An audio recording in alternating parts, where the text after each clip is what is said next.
Hey, welcome everybody. We are on episode 2 of Exodus, and last session there was a big fight, and if I remember right, there was a bunch of what are they called?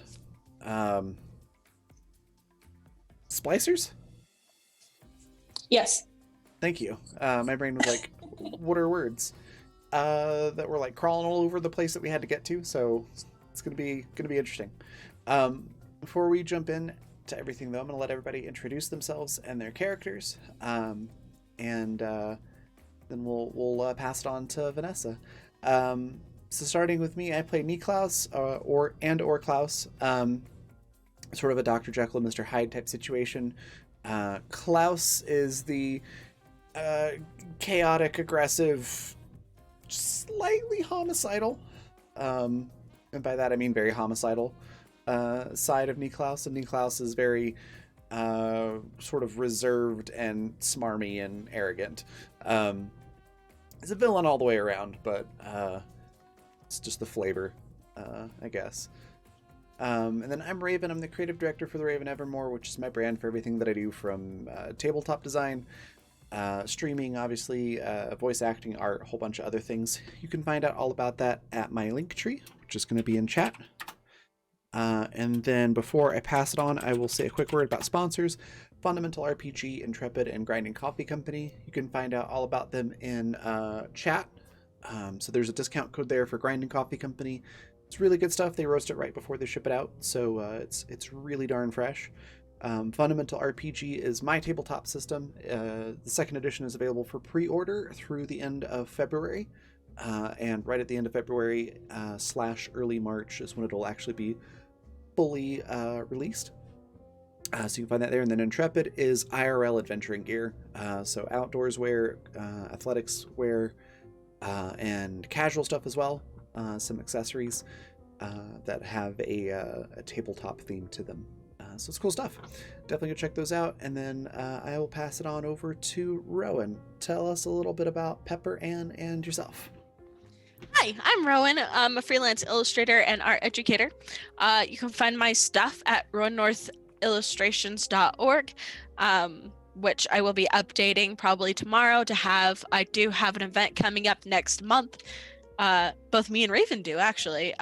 Life, the Universe, and Everything Symposium, where I'll be talking about art-related stuff. Since there's not a lot of crap going on in the world right now, it'll be a great opportunity to learn from me or Raven and things like that. But otherwise, you can find my other work there, and yeah. I play Pepper Ann McGillicuddy, who is a few fries short of a Happy Meal, but she yes.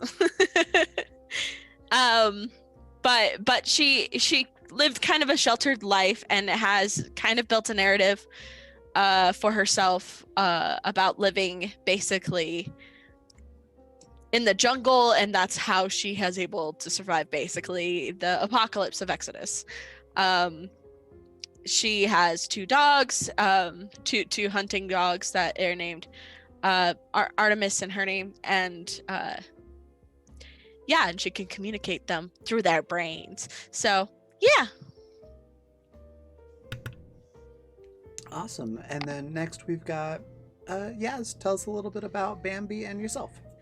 My name is Yasmin. I am a visual storyteller, which is like my new favorite title because it wraps up everything that I do. I'm primarily an illustrator. I sell graphic designs on apparel at www.studio-tart.com, which I'll put in the chat there. And I play Bambi. Bambi is the washed up starlit harlot of Exodus, who slept with all the wrong people and made some other people very, very unhappy with her. And she's definitely got a screw loose and has now beaten 2 people to death with her high heels. And that's Bambi. Awesome. All right, and then that just leaves Vanessa. Tell us a little bit about you and this awesome world that you've put together, and take it away. Hi, I'm Vanessa. I am primarily a traditional artist. I work in watercolor and pencil sketch. And then more recently, back into digital art as well. If you'd like to take a look at any of my stuff, I have both an art Twitter, which is at Pepero Draws, that's Pepero like the candy, as well as a coffee page, that's coffee.com/PeperoPrincess. I've got some pieces up there that I've done, both traditional media as well as some of the characters that I play on some of the games here on Raven's channel, so you can check those out. I play, first and foremost, Anastasia Petrova, who is the leader, kind of, I guess the best way to describe her is kind of the tour guide of the group. She was the one who sent out the SOS signal that brought Niklaus and Sydney down into the city. And now she's trying to use this little ragtag team she's slapped together to make her escape and make sure that everybody gets out safely, so that they can escape the underwater city and hopefully live their lives in relative peace on the surface. Last session, I was going to say last week, but it was not last week. It was like 2 weeks ago. Last time we were here, we finally managed to grab up all of the ingredients that Celeste asked for. And Celeste is the scientist, I guess, yeah, she's a scientist who works in the Gardens of Eden. And she is kind of the herbologist or the botanist of the city. She deals in maintaining the gardens, making sure that oxygen production was enough for the city, things like that. So she is kind of the head honcho of this area. But then we also learned that Penelope was the one who forced her into making this sort of toxin from ingredients that they had in the city. And now Penelope is pumping that toxin through the airways in the city. And you guys had to grab all those ingredients so that you could bring them back to Celeste and that she could make the antidote. We also know that Sydney kind of got spritzed in the face, I guess, with the toxin when she was leaning down into the flowers and stuff. So she's currently kind of suffering a little bit. Last going off, we did heal her back up. So she's not close to death anymore. She was kind of getting a little precarious there at the end, but we healed her back up. She's doing good. Still hurting, but not dead anymore, which is great.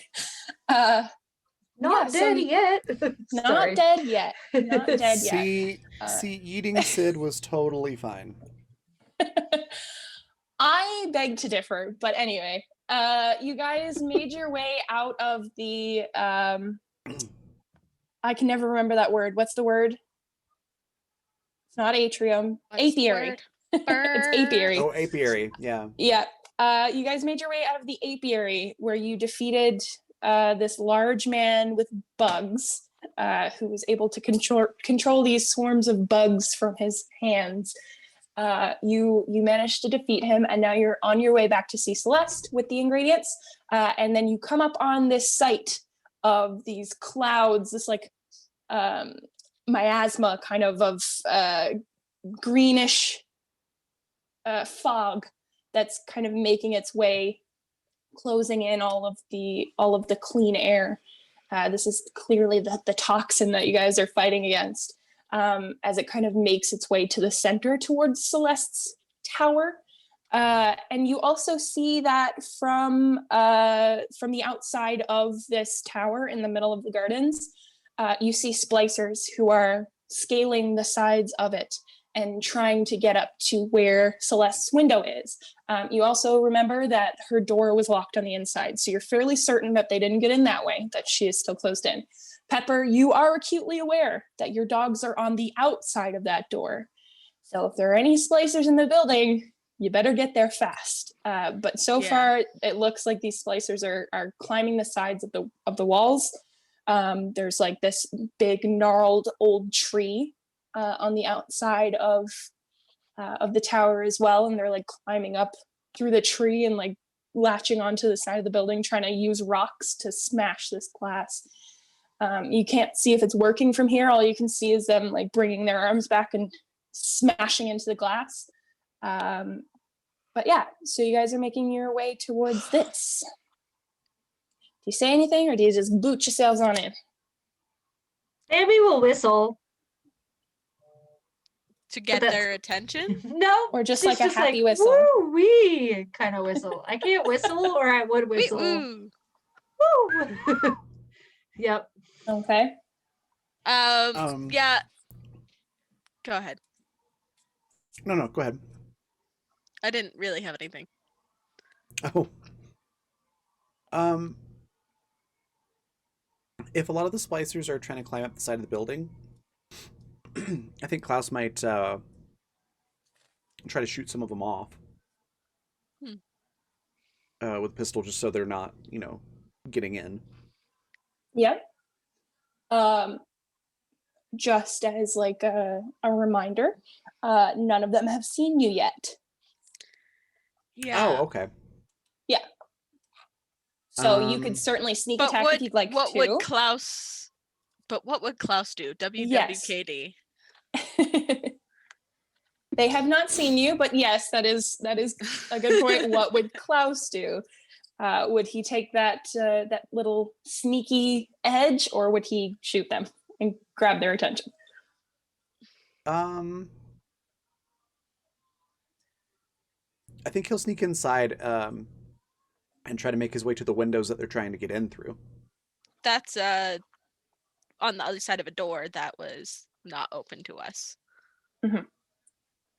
So that the window that they are climbing up to is the window that faces out into the gardens from inside Celeste's office.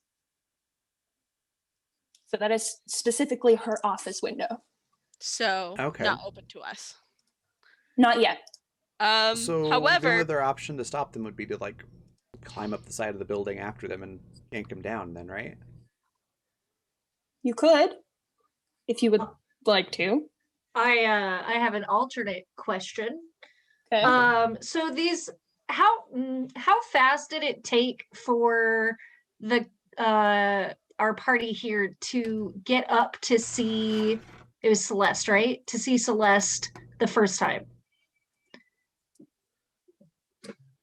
Like they just walked in. Like I can't really remember, but it was like they walked in, she let them in, and they did. Like they got to go up and they talked to her through the door, right? Yeah, so it's kind of just essentially a couple of very small floors, just a stairway up.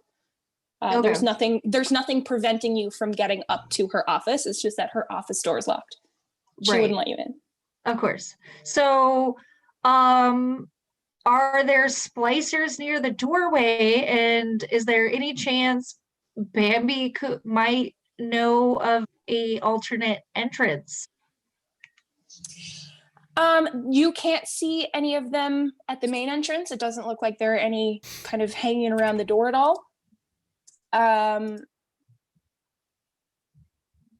mean, I'll probably give you this one.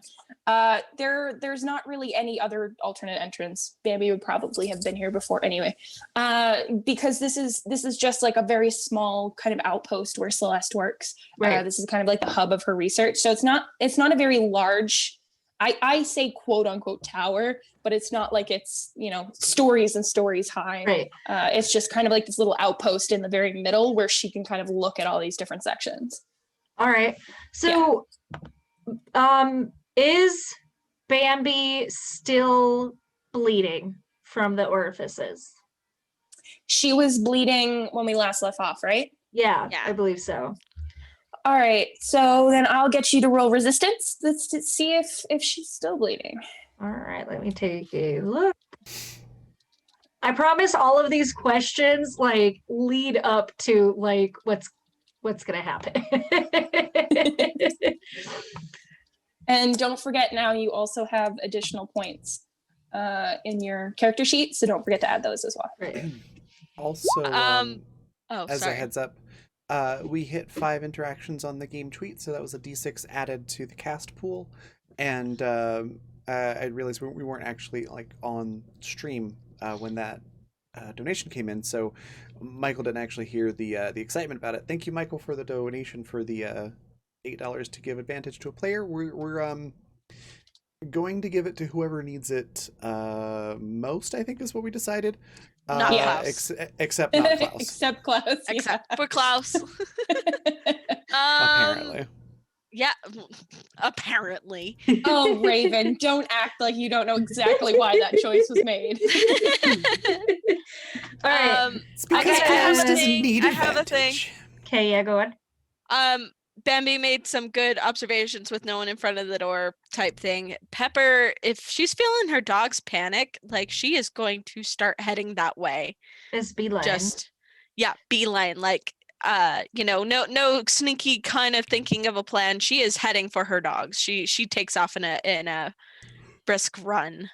Okay. So I would say you would start to feel the dogs and kind of where their mental state is coming up on the front entrance. So if you guys are going to go straight for the front entrance, then you will kind of tune into them. But that depends on where you guys go now. Bambi, also, what did you roll? Sorry? 15. 15? Yes. So your bleeding is now stopping. It is Okay, slowing cool. down, and you'd kind of pat at it a little bit, kind of blink it out of your eyes. But it seems like it's clearing up. Does that also count for the violent outbursts? No, Not it to does make not. it hard. Ah, damn it. No, Okay. it does not. You said blood first, so Okay, that's fair. That's fine. we I'll take definitely it. took care of the blood. Blood. Blood. Sorry. It's not funny. It's not funny. It's blood. So Bambi's standing there at their, like, I imagine it kind of like a tiny little hillock where they can see everything. And Bambi's standing there squinting, and you can just hear the gears turning in her head. And Pepper's already thought of it. And Pepper starts trotting off, and Bambi's like, but I mean, yeah, but Pepper, stop, hold on. And she's going to like try and reach out and grab Pepper by the back of Pepper's, like, what, she's got like a vest thing that she wears, right? Correct. So she's going to try and reach out and grab the vest to try and like yank her back. And like just to like put a pause in her step long enough to say something along the lines of like, we don't want them following us. I'm really tired and I don't want to fight them. Pepper, Pepper looks like she's going to do her violent, like, don't touch me outburst, but then she looks at you and how tired you are, and she says, my dogs are in danger. I know. I can't live without them. I know. And I'm not saying we should slow down. I'm just saying maybe we should rush quietly. Think about it. I'm going more quietly than you. Let go. Bambi just like, fine. Fuck you. I think during this exchange, Klaus is just going to run past them and just, not loudly, but just sort of quietly over the shoulder be like, last one there's a rotten egg. Start running up.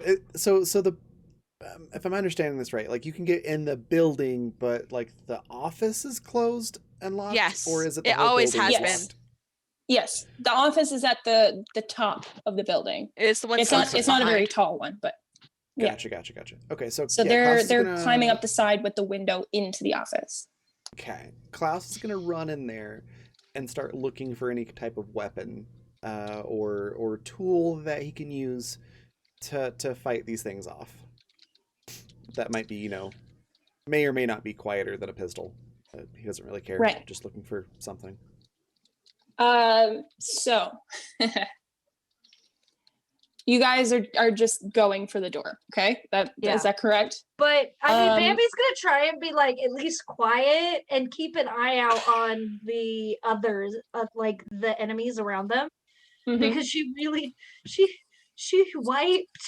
She don't got much left in her. I mean, she feels way better, but like, the cravings are starting for more Abel. Okay. So Klaus rushes in there. Pepper is close behind. Bambi, you're kind of like trudging along, trying to be Yeah. quiet about it. Pepper's like, we don't Um, want Klaus to go first. He might eat my dogs. Anastasia, on the other hand, is now at the back of the group, propping up Sydney, which you've all conveniently left. Oh, I know. And she is also They didn't trying flip back to. with Bambi. She's also trying to be very quiet as she leads Sydney in. I'm gonna get a stealth roll from all of you. We're sneaky Charlie. Whoa. Okay. All right, stealth. Wow. Ooh, 19 I'm awful at this. 24. plus 8. Join. 27. Oh, you're saying numbers so fast. Sorry. Sorry. Okay. So, Bambi, what did you have? 9. 9. Okay. Pepper. 24. 24. Niklaus. Or Klaus? 27. Guys, can I have 27. a 2-6? Yeah, Yeah. you can have a dix. A dix. We've also got a cast advantage collectively if you wanted to use that Um, to I roll mean- that. I don't know if it's gonna be my stealth is shit. You did roll a um, 6 though. Oh, you're right. I did. You're right. You're right. I mean, do you guys want me to? Because I can, or we could save it for something worse. Bruh, it's up to fucking you. I think the worst thing I'm- that could happen is this whole swarm of splicers falling Comes on our against us. corpses. I will tell you that upon closer inspection, as you get closer, you can see that there are currently 4 of them on the building. Okay. Splicers are mean motherfuckers, though. They are mean Uh, motherfuckers, yes. Damn it! You know what? I want go for to. Why Okay. not? Go ahead. That's a little better. Hey, it's much better. 15. 15. Hey, Okay. dog. It's twice Anastasia got a dirty 20. And then Sid actually rolled a 30. Sid's quiet as the dead. I wonder better. why. I was about to say. So It's stealthy as a Sydney- corpse. Sydney starts to like cough, but whatever she does, she's able to suppress it and kind of like eat that sound so that it's very, very muffled and Just does not. Yep, pretty much. She is very, very quiet. She's able to make absolutely no noise. Yeah, okay. In that case, with your reroll, Bambi, you guys are able to get into the front. It doesn't seem, if any of the splicers have noticed you, doesn't seem like they're pursuing. So you're good to kind of do what you need to do. So- Yay. Klaus, you said you wanted to look for a weapon. Mm-hmm. Go ahead and roll me, what is it? Investigate.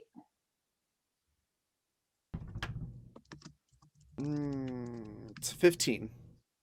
15.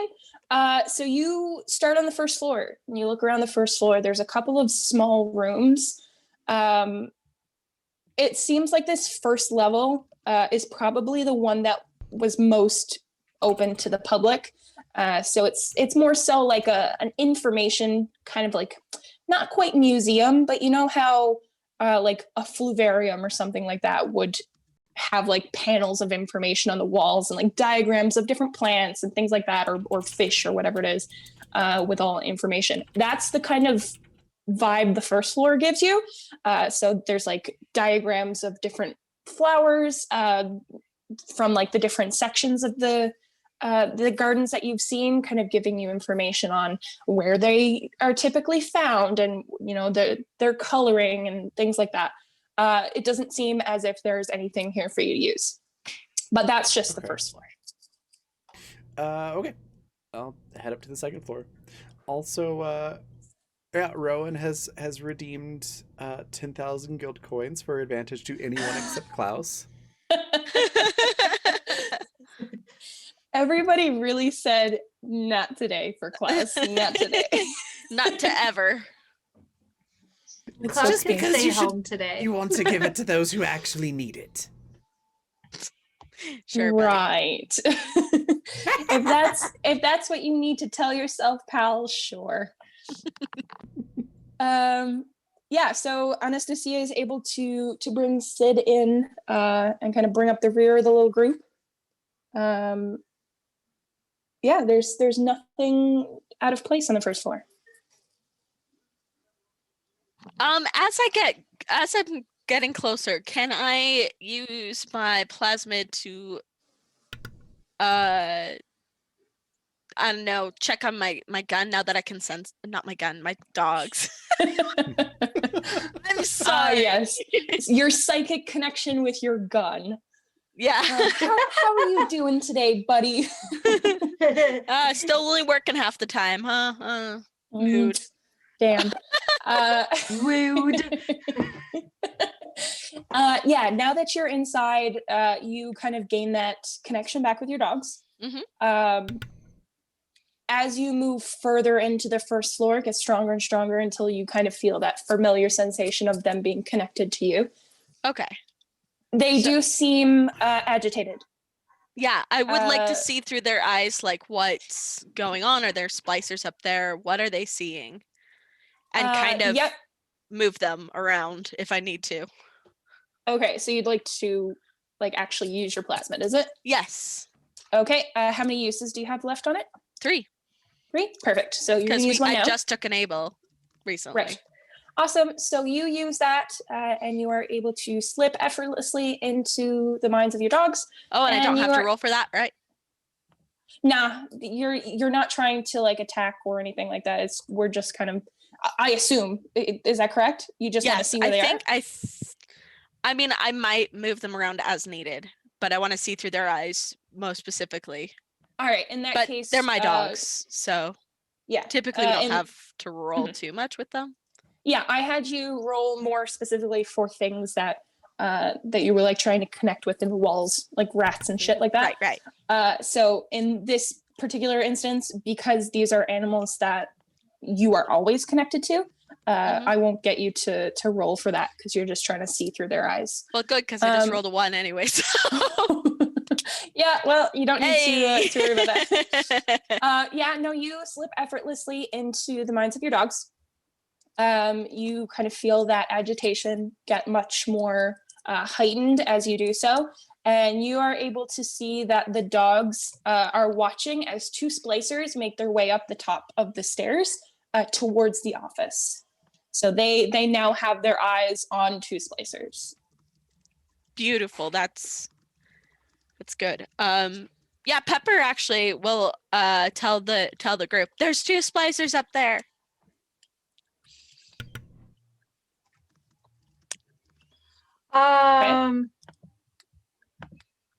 Bambi is going.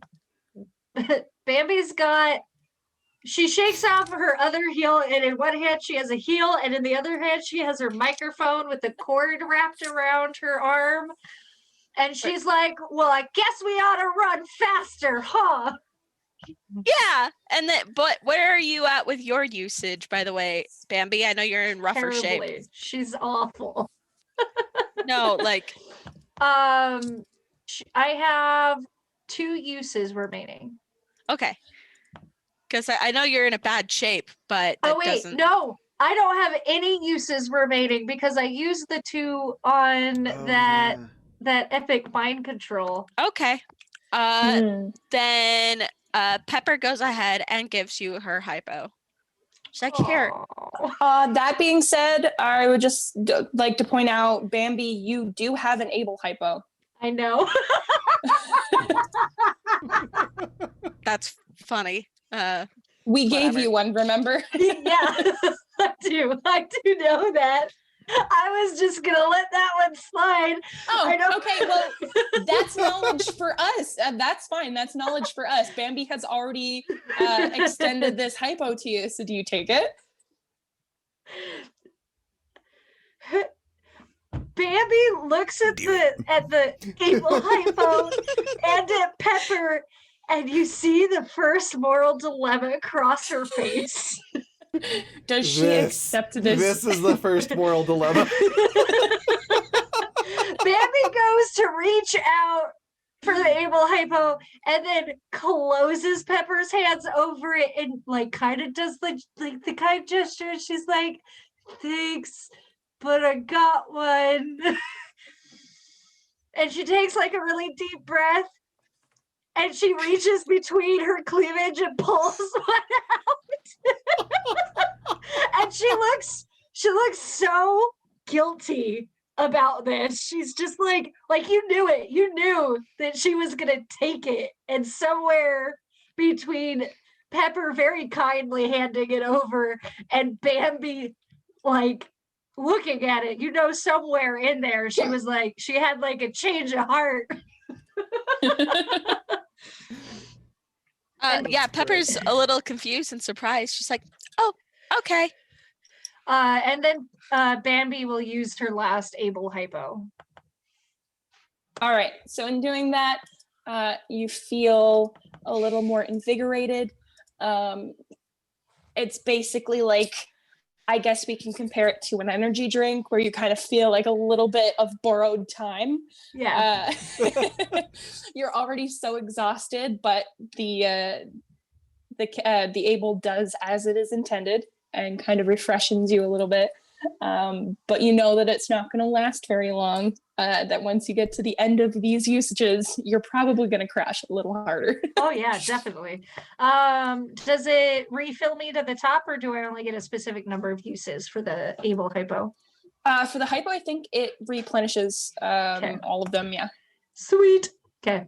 How many usages is the max? I have 6. 6? Yeah, we'll put you back to full. All right. So, How what will we close are do? those splicers to the pupperinos? So the way I imagine the layout is that there's that staircase that's coming up over the last kind of bit, and then there's a bit of a hallway, and there are kind of like little tiny rooms that come off the sides. These are probably more like little research areas. I would say that Celeste probably had her own little staff as well, so those are probably their areas as well. So at the very end of this hallway, which isn't very long, that's where Celeste's door is. So the splicers are just coming up over the top of that staircase, and the dogs are at the end of that small hallway by Celeste's door. Can the dogs bum rush them and knock them down the stairs? Sure. let's give it a try. Because that stairway is it wide enough to have like everyone like have 2 by 2 or? Yeah, probably. I would say so. Because it'd be funnier if they knocked them both over like dominoes. Yeah. When I picture this little tower, this little center that she works in, I picture very much so like not entirely a museum, but definitely somewhere that people could come and like learn.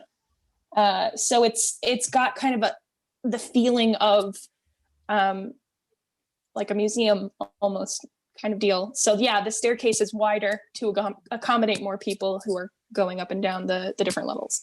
So yeah, that makes perfect sense. All right, so there's a splicer on the left and a splicer on the right. Name your dog and your splicer, and then I will get you to roll strength. Okay. Let's do one for each. Artemis will go to the right. Herney to the left. Okay. I'm never sure if it's Hern or Herney. I think it's Hern. Let's start with Artemis. I typically start with Artemis. Okay. Okay. You ready for this? Okay. And then I'm using strength. Yes. That is a 26, my dude. I rolled a 19. Awesome. So I get a dirty 20. So you do indeed have your hit on that one. Artemis is able to dart forward. The splicer does see the dog, but isn't able to react in time. So Artemis launches into them. Headbutts Yep. down that fucking stairway. And so the splicer tumbles. I'm trying to get like a mental image of how the staircase is laid out. I'm imagining a spiral for some reason. Yeah, so what it is it's not a spiral, but there's stairs up and then there's a little landing and then stairs up and then a little landing. So they kind of keep going back in on themselves. Does that make sense? Can you picture what I mean? Yeah, sort of. So for example, like the stairs are going up on the left, and then there's a flat landing, and then they go up on the right and there's a flat landing. Okay, and then gotcha, up on the left. gotcha. Yeah. So a bit more like what you'd expect, like a school hallway. Yeah, yeah, Almost. pretty much something like that. So they fall down, or this first splicer falls down that set of stairs. It's not very long, like it's not a full set of stairs all the way down to the bottom, but they do tumble down and hit the landing. They landed very, very incorrectly, and they took 6 points of damage. Woo! Nice. Yeah. Plus that gives more space and more time. Mhm. That's kind of the point, is give us more time to get up there, give Celeste more time, whatever is needed. Yep. All right. So Hearn. Hearn is going to attack. Let me get a good Hearn die. Hey, one's white, one's black. That's 16 plus 7, so 23. Yeah. So Artemis and Hearn kind of dart forward at the same time. Artemis hits the second splicer head on. Hearn hits the first one. And they likewise tumble incorrectly and take 5 points of damage. Hot damn! Woohoo! So Did you see- You really caught these guys off guard. Did you see the gif I put in chat? yeah. So if the dog hits like hits the guy in the gut, does that make it a hernia? Oh, you're really getting on my nerves.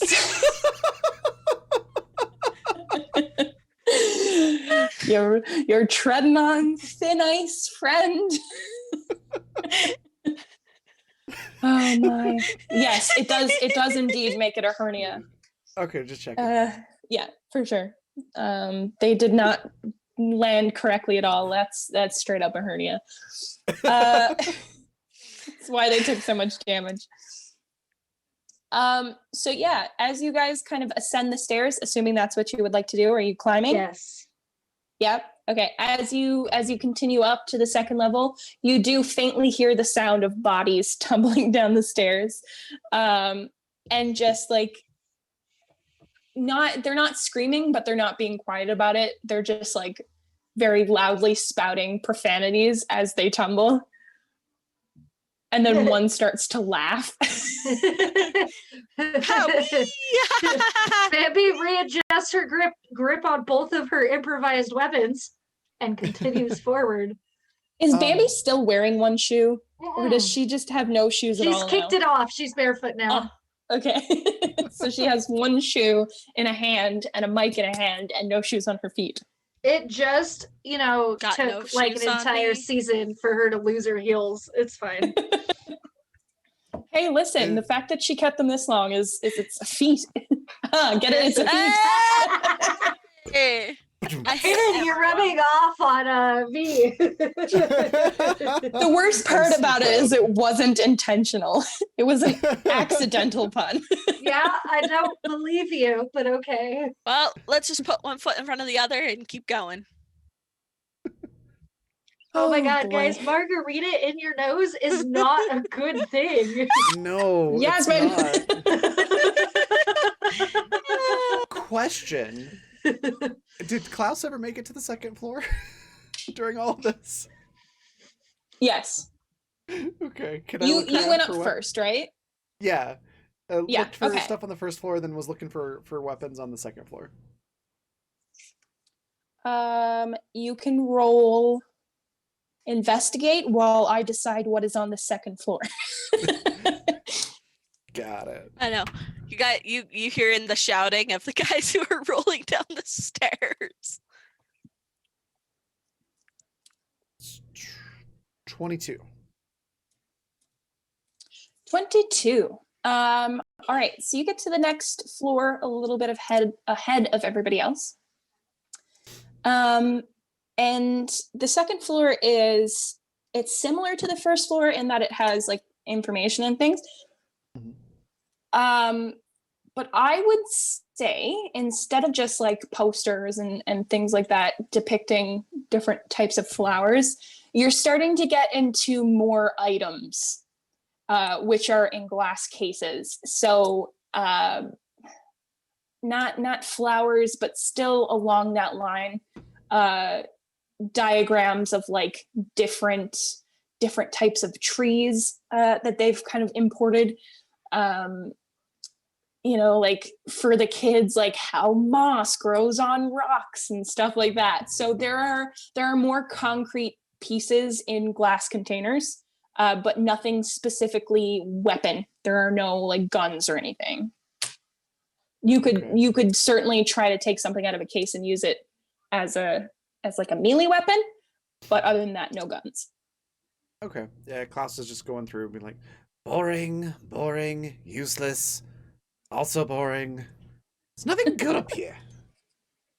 Meanwhile, in your mind's eye, you can see that in another universe, Celeste would be like chiding you for this because she thinks it's very interesting. Yeah. Poor Celeste. Yeah. Okay.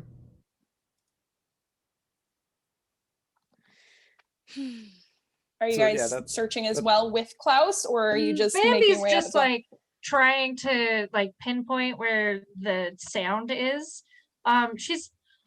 She's not really looking for weapons per se, but she might look for some extra gear. I mean, between trying to keep up with Pepper and Okay. waiting for Klaus to catch up. Roll an investigate for me. Okay. And then once you've rolled that, roll resistance for me. Have to remember how to do the thing. Okay. 11. Wow. I still got a 14, but damn, my rolls are terrible today. 14 And on then- investigation. Correct. Okay.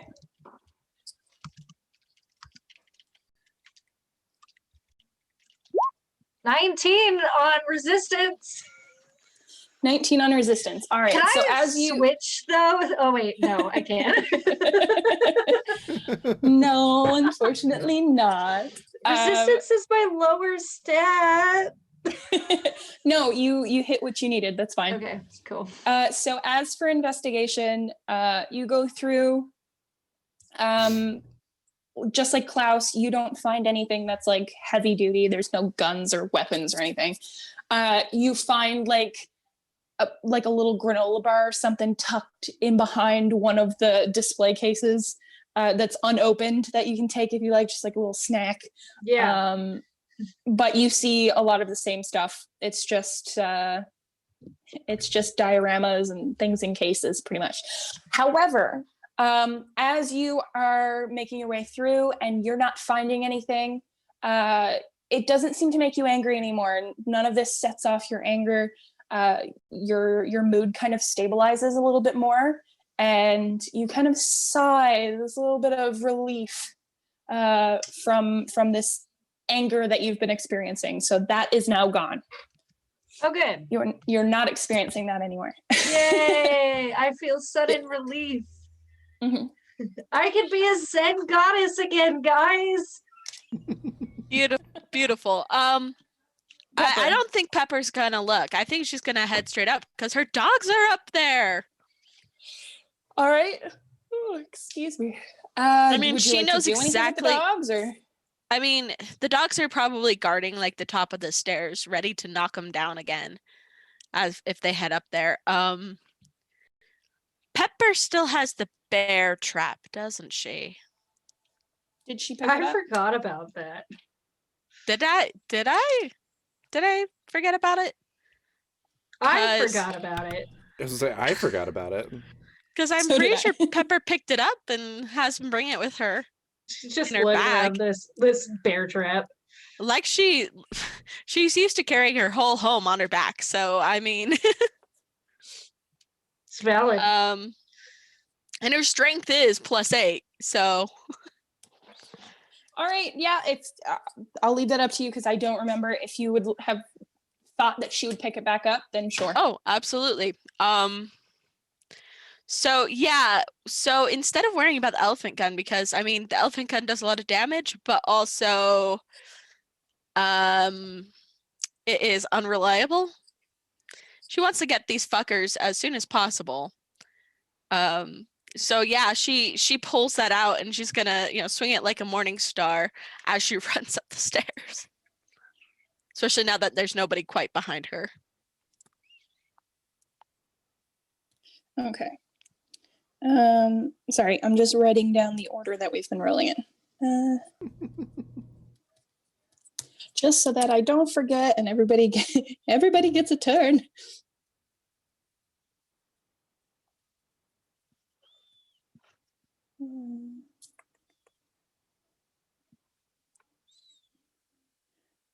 Pepper. Oh my goodness, I forgot your name. It is okay. I Over. forget my name often too, so My mom calls me by the dog's name, so it's okay. Who are all you people again? Good Where am question. I? Who am I? Why Where am do I live? All right, so yes, kind of at the back of the group, Anastasia is still bringing Sid along. She similarly does not look for anything in the first floor, making her way up to the second floor, nor the second floor. She's just gonna keep on in with Sid. They got to get to the top. Meanwhile, up on I the gotta bop bop bop bop to the top. pretty much, yes. Meanwhile, up on the top floor, the splicers, they get up from where they have fallen down the stairs, and they kind of look at each other and dust themselves off a little bit. One of them is still laughing hysterically because nothing says haha funny noise like being pushed down the stairs by a couple of dogs. Actually, that is kind of funny. It's interesting is what it is. They've kind of righted themselves again and they begin climbing the stairs.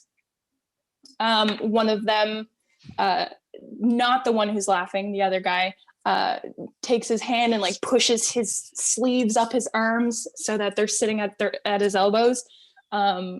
But part of like his sleeves are worn away and like torn. So he like pushes them up on his forearms and they're like, they're just like dangling off of his arms a little bit. So it doesn't really do much, but he just does it anyway and like balls his Still like fists up really Popeye like yeah, level. pretty much. He's ready to like knock these dogs out with his fists. Just eat some spinach, dude. Yeah. Klaus, Yes. are you searching the third floor? Yeah, might as well. The third floor. What is on the third floor? I didn't think you were going to spend much time looking. So I haven't decided what's on the third floor. I don't know what would be on the higher up sections of a little museum, I guess. I would say for, like like, maintenance areas. Tommy gun would be my guess. Okay, I got it. So you're getting up onto the third floor now. This seems less like it's closed off or would have been closed off to the public. There are a lot of like maintenance rooms, lockers, things like that, different rooms, multi-purpose rooms, things like this. Okay. Say for example, like, if I keep thinking back to the fluvarium that we have here with all the fish and plants and stuff like that. They had like a specific area of the building that was just conference rooms. So they would like bring students in anytime somebody did like a field trip, and they would bring the students into these specific rooms where they could like pull out all the stuff that they wanted to show them. I kind of picture things like that. So like multi-purpose rooms, if anybody came in for like specific instruction, wanted to learn things like that, then they could probably go to these rooms. So yeah, lockers, things like that. Niklaus, you can go ahead and roll investigate for me if you would like to. All right, I got a 14. I think I'm gonna add a d6 to that. Sure. Which will make that an 18. An 18. It takes you a couple of minutes. A little bit longer than you would have liked to. But something tells you to kind of keep going ahead and looking. What is it? Tell me again, what is it specifically that you're looking for? I mean, I think at this point, Klaus is always going to be looking for a Tommy gun, but what he expects to find That's here, so fucking specific. right? But I think what he would expect to find here, and what he's probably more like keeping an eye out for, is A like, chainsaw. something- I mean, no, something that can be used as a weapon. So maybe, and maybe like a more quiet one. So maybe like, I don't know, a pitchfork or a baseball bat or something like that. Okay. So yeah, like I said, it takes you slightly longer to look around here than you would particularly like. You can hear that the others are catching up to you by now as you look around. Unfortunately, you do not find a Tommy gun, not here. But yes, it is absolutely plausible that, you know, there would be some sort of makeshift weapon here. Seeing as Celeste is still a person, she's still fighting to stay alive here, so why not? You spend some time in one of the maintenance rooms, and there's like janitorial stuff there. Boiler, like it's a boiler room type thing. Tucked behind one of these large boilers is a baseball bat with a couple of nails sticking out of it. Nice. And that's what you find. It's got like nails popped through one side, they're sticking out the other. You can tell that whoever made this was probably not particularly strong. Like it looks decently put together, but it's not like, you know, super A+ job. It's clearly makeshift. Okay. How much damage would it do? I would say let's go. Let's say 1d6, but depending on its usage, you maybe could squeeze a little bit more out depending on the situation. We'll see. Concerns? But sounds good. I just mean if you're more colorful with using it, then maybe it'll hurt more. I don't know. How do you feel about the color red? Well, thank you very much for asking, Klaus. Red is my favorite color, so we shall see. Excellent. I hate it. So yeah, you guys have caught up to Klaus now, and you Right. see that he is pulling this makeshift nail bat out from behind a boiler, is bringing it back out into the hallway with him. Bambi, what are you doing? Sorry, one thing. Yeah. Sorry, go on. Since there's an audience now, as soon as Klaus sees Bambi and or Pepper, he's just gonna hold up the bat and be like, "This place is making me a little batty." Bambi's just gonna like tiredly roll her eyes and not add anything else. That's fair. She's over this shit. She needs a pedicure. As Anastasia comes up over the top of the stairs, dragging Sid as she's going. She Sid. catches the she catches the tail end of that pun, and she mutters something in Russian that doesn't sound very nice. Meanwhile, Sydney, let me see. Yeah, Sid is still able to keep her coughing under control, and she's not making too much noise. Okay. Bambi isn't particular, like, she's just kind of looking for shiny shit. Is really like as she walks through the room, so she's looking but not really looking as she's heading to the next way up with Pepper. So at this point, you can now hear the voices of the splicers who are going up the stairs. So they are, if you go up the set of stairs on the left and that little landing there, that's the landing that they fell on, and then they're currently going back up the stairs on the right-hand side. Bambi would be more concerned about the splicers than really anything else, but she would give the time to Klaus to roll her eyes.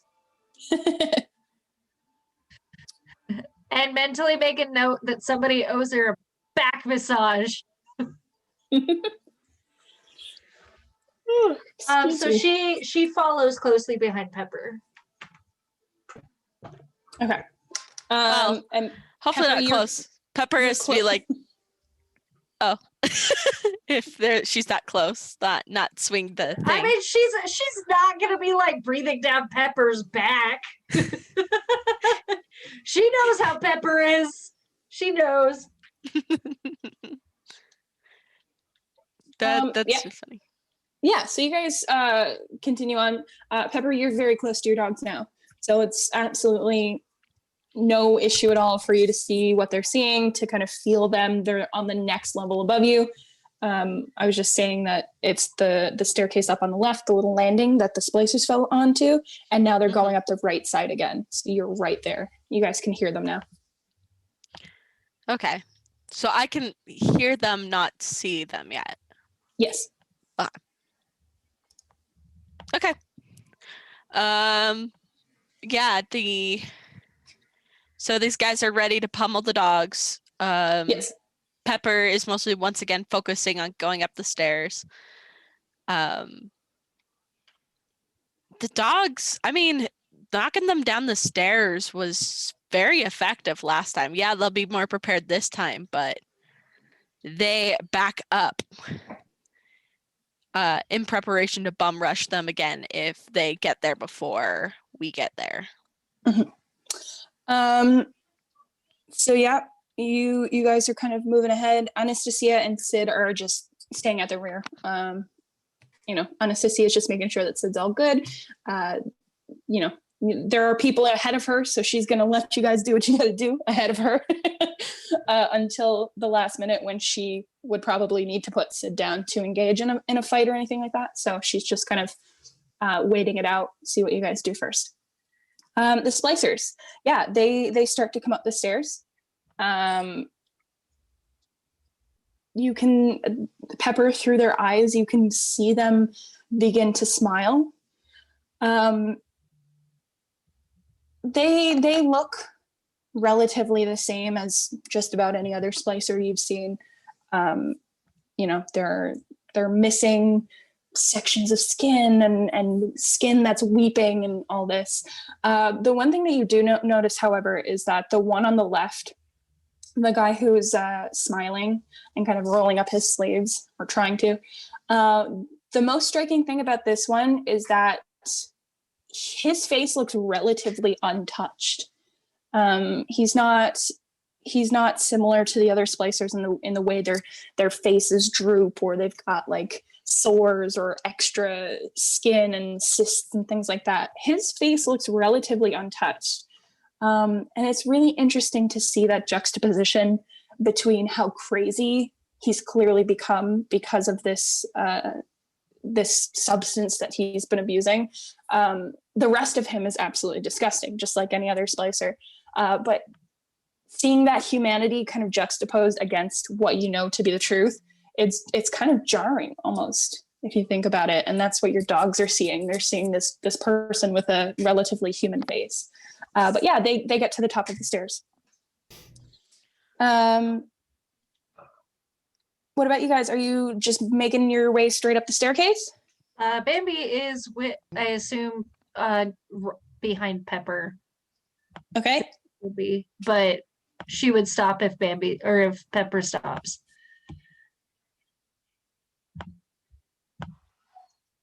Pepper, what about you? Pepper's gonna go. Can I see them? Their butts, whatever.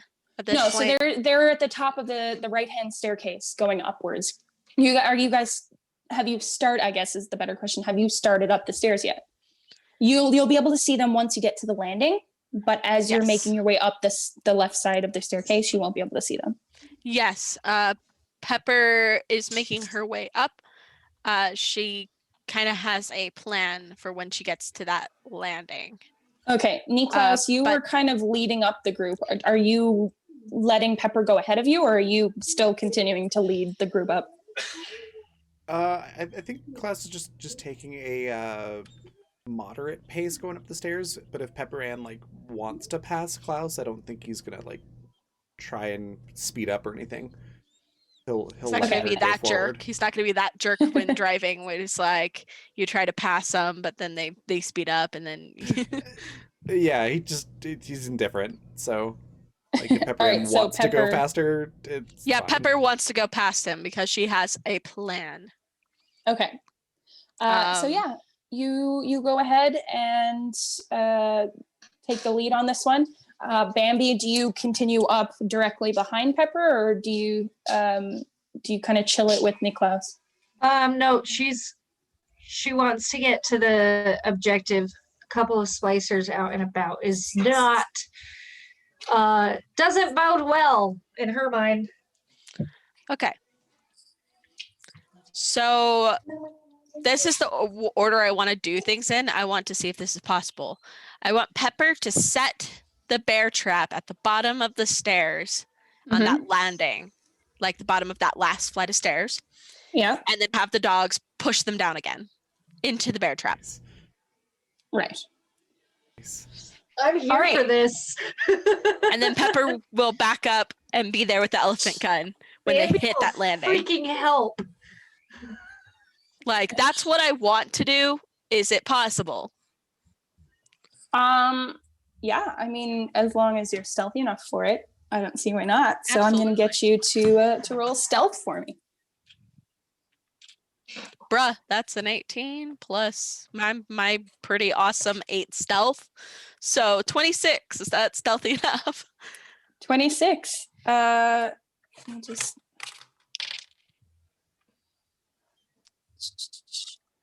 let me see. Awareness. Yeah, you are able to successfully get to the landing without either of them noticing. All right. She sets up the bear trap at the bottom, which was already pretty much raring to go. So she has to avoid them jaggedy teeths. And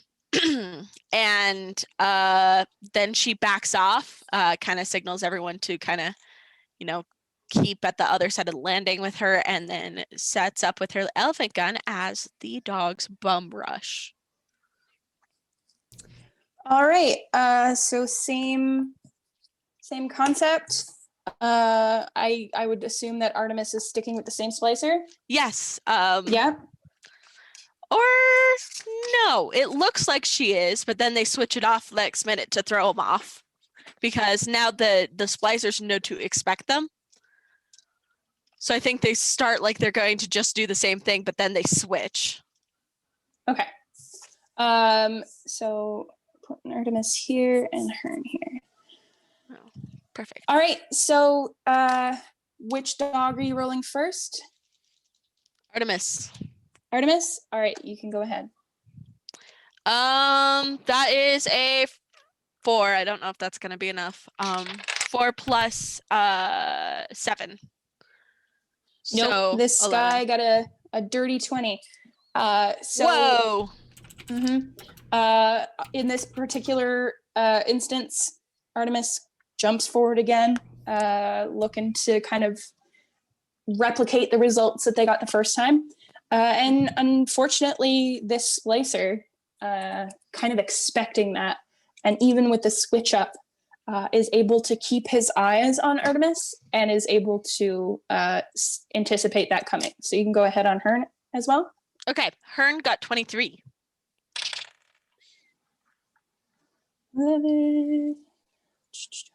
Yeah, so that's good. Okay. So Hearn is able to make that cross with Artemis. And unlike his companion, this splicer does not see the switch coming. The dogs kind of cross over each other. I imagine this like anime kind of sequence where one dog goes over and one dog goes under. Yeah. As they both rush the enemy. So the splicer is caught off It's like guard. a slow motion as well. Yeah, pretty much seen from above. The scene is so clear in my mind. I could animate it. We'd be able to see it. Yeah, but he has his eyes on the original dog, so does not see Hearn at all as they switch places, switch lanes, and he's caught off guard. And Hearn, yeah, you are able to make contact. Let's just see. Interesting. I rolled a nat 20. Oh, no. Which means that you do manage to push him down a step or two, but he doesn't fall the way you anticipated. now Can Okay. on my turn, can Klaus assist with this potentially? Same for Bambi. Can Okay. she also So help then out? what would you like to do? How are you assisting? So Klaus would like to take advantage of the fact that they're distracted by the dogs to just take that bat and like crack him in the shins with it and try to get him down the you have stairs to that way. go. You have to go over the bear trap though. Yeah. So Oh, I misunderstood where all of us are Mhm. in Yeah, relation to the bear trap. so we've got that left staircase up, okay, on this left side. The rectangular landing and then the staircase on the right side that's going up. So the bear trap is Okay. on the landing at the base of the staircase where the two splicers are, so that if they were to fall down the stairs, then they would fall straight into this bear trap. Now, because I am just an absolute goldfish, I don't remember the first splicer Artemis hit. Did Artemis roll higher? No, I don't think No. so. Okay, then yes, that's fine. Where, Raven? Where the heck is the link for your donate button? I keep looking and I can't find it. It's just go to raven.rocks, so RAVVYN.ROCKS, or you can go to coffee.com/raven. Either one. Okay. Well, I can see the link to coffee, not the other one. I think this command still works. Aha! Nope, It doesn't. it does not. I can't remember what the shortcut is now that I set up. Dang it. Just post it in the chat there. Or like type out your link oh. in chat there. Here it is. It's viewer action. So vaction. Vacation. Action. I That was didn't thinking work. the same thing. That did not work. Is it just without the exclamation? Oh, it's without the exclamation. Okay. Aha! Whoa. That's why. There it is. Both links. Okay. Yay. Because I kept looking for it on the board below and I couldn't find it. Oh, yeah, they should be in the panels down below somewhere. But yeah, coffee.com/raven or raven.rocks either will take you to a place where you can do that. I was just rolling to see how horribly this guy was going to get snapped up in this bear trap. I did not expect to roll a nat 20 on that one. Well, consider the following. Oh, wait. Wait. Hold on. Consider the following. Consider the following. Are you ready for this? I'm Who are you, Bill Nye? concerned. Yeah, I am. That was amazing. Well done, B. Hey! Thanks for the donation. No, that guy takes a disadvantage.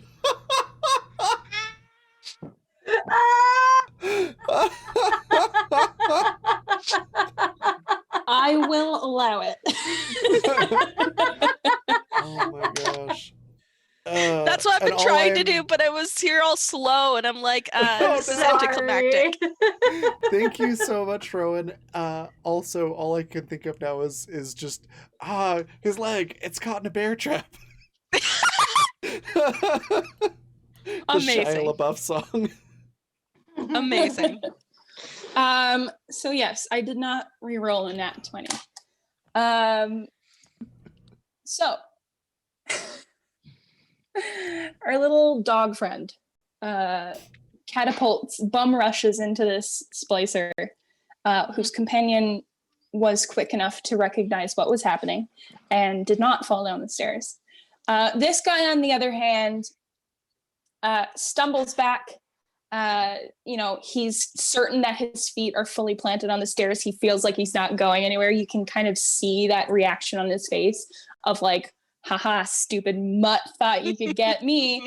But as he continues to place his weight down on that foot that's behind him, he's a little farther back than he thought he was. And he does end up slipping. Tumbles down the stairs, straight into the bear trap. Which snaps up on either side.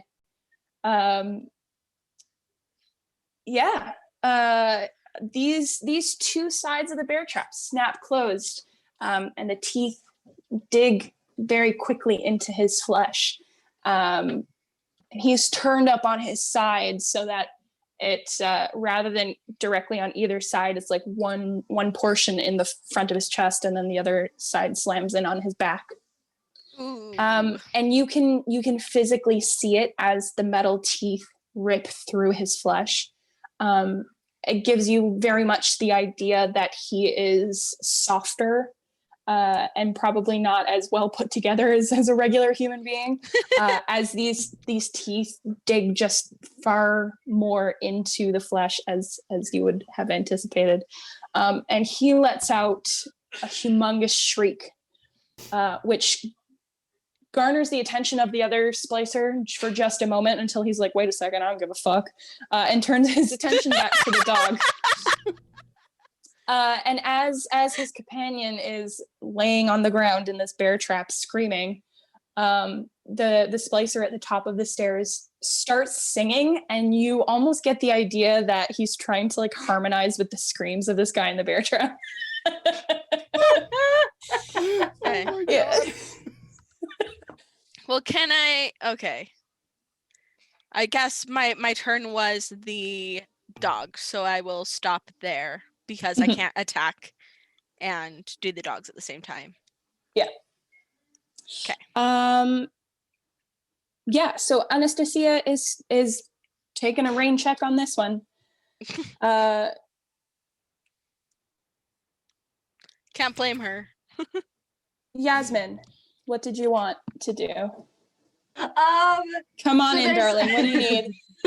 There's one more splicer left. Is that correct? That is true, yes.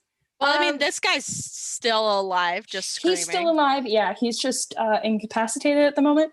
It's fine. She's gonna deal with the other one. Okay. We don't need him dead. We just need him out of the way.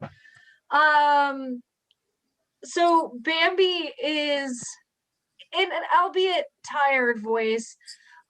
She's gonna use her plasmid and she's trying to specifically target the gentleman upstairs out singing him. And she is going to be she hits them with the vocal reprises of Feel Good Inc. as covered by the Postmodern Jukebox. Hell yeah. I love that one. And really, really, she just wants him to put his hands in his pockets and walk down the stairs and get the fuck out of Dodge. Okay, so there are a couple of different things at play here. One, Bambi is very tired. Yes. Despite her physical wounds being taken care of for the moment, she's exhausted. She's wiped. Yeah, so she's tired. The second thing is that there is a splicer who is screaming right in front of you. So he's blocking your potential pathway to this other guy's ears. And then third of all, this guy is also trying to sing and harmonize with the screams of his companion. So as Bambi assesses this better, she starts to try and sing, and instead she's going to grab the hair of the second or the snapped up splicer and drive her heel into his throat, because that'll shut him up. Right. I was just gonna say roll with disadvantage. But sorry. If you want to do that. I had a better idea while you were talking. Hey, sometimes Bambi just has to put her foot down. I want to die. Anyway, thank you guys for joining us on this week's Exodus. Am I going to make that joke every single time? Yeah. Yes, of course. Yes. Is it ever going to get old? Never. No. You know how I know you're going to make that joke every time? Because Why? I'm never going to stop doing puns. Yeah, pretty much. And I'm never gonna give you up. I'm never gonna let you down. Oh no. You're on thin fucking ice, all right? I can't believe you've done this. I just Oh, can't fuck. hang with you Music guys. Listen, those of you watching, like now or in the future, this is why you come to us, right? Because Yeah. we are absolute fucking clowns together. We're a bunch of Muppets. You guys might be a bunch of Twizzlers, but you're my favorite Twizzlers. Yes. That's an insult I've never heard. That's I amazing. fucking love it. I am a I've little decided that from now on. Raven. Oh no. Okay, pork chops, everybody focus. You guys are gonna give me a mental breakdown. Bambi, all right, so you've made this decision. You're committed to the high heel, are you? ADHD all the way through. She's committed. It's like a spur of the moment, just like, I'm gonna sing. Oh no, fuck this. Bam.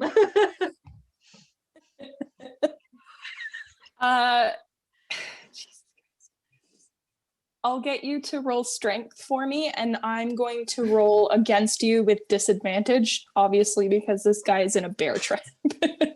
Let's see how I do, because I haven't been doing. Oh, it's okay. I got a 13. Okay. Hold on now. Before you do anything, just give me a second. What modifier did you add to that? Like, what was the number for strength? My modifier for strength was 3. Yeah, 3. What's your modifier for accuracy? My model for sorry, accuracy is a 9. So make me an argument as to why accuracy would be better to use instead of strength. Well,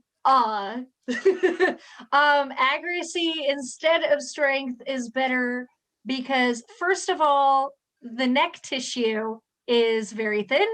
The trachea is very fragile, and all she has to do is hit it hard enough, but exactly on the right spot, which isn't really that much pressure to do the thing, which is to crush his throat, at least. That's a terrible argument. I'm so sorry. All right, give me your +9. What is it with +9? 19. Yes, 19.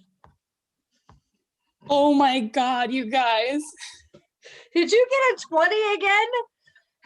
I told you I was going to roll with disadvantage. I rolled 2 20s. Oh my god. How? What? I That's have fine. What is no idea. So does Bambi just like in her sidetrackedness just miss? I guess so. Oh wait. Can I add a d6? Does that count? I don't know if it'll it's- count because it's an nat It's 20. not. Yeah, it's not gonna get you high enough. That's fine. I'll Uh. just drink about it.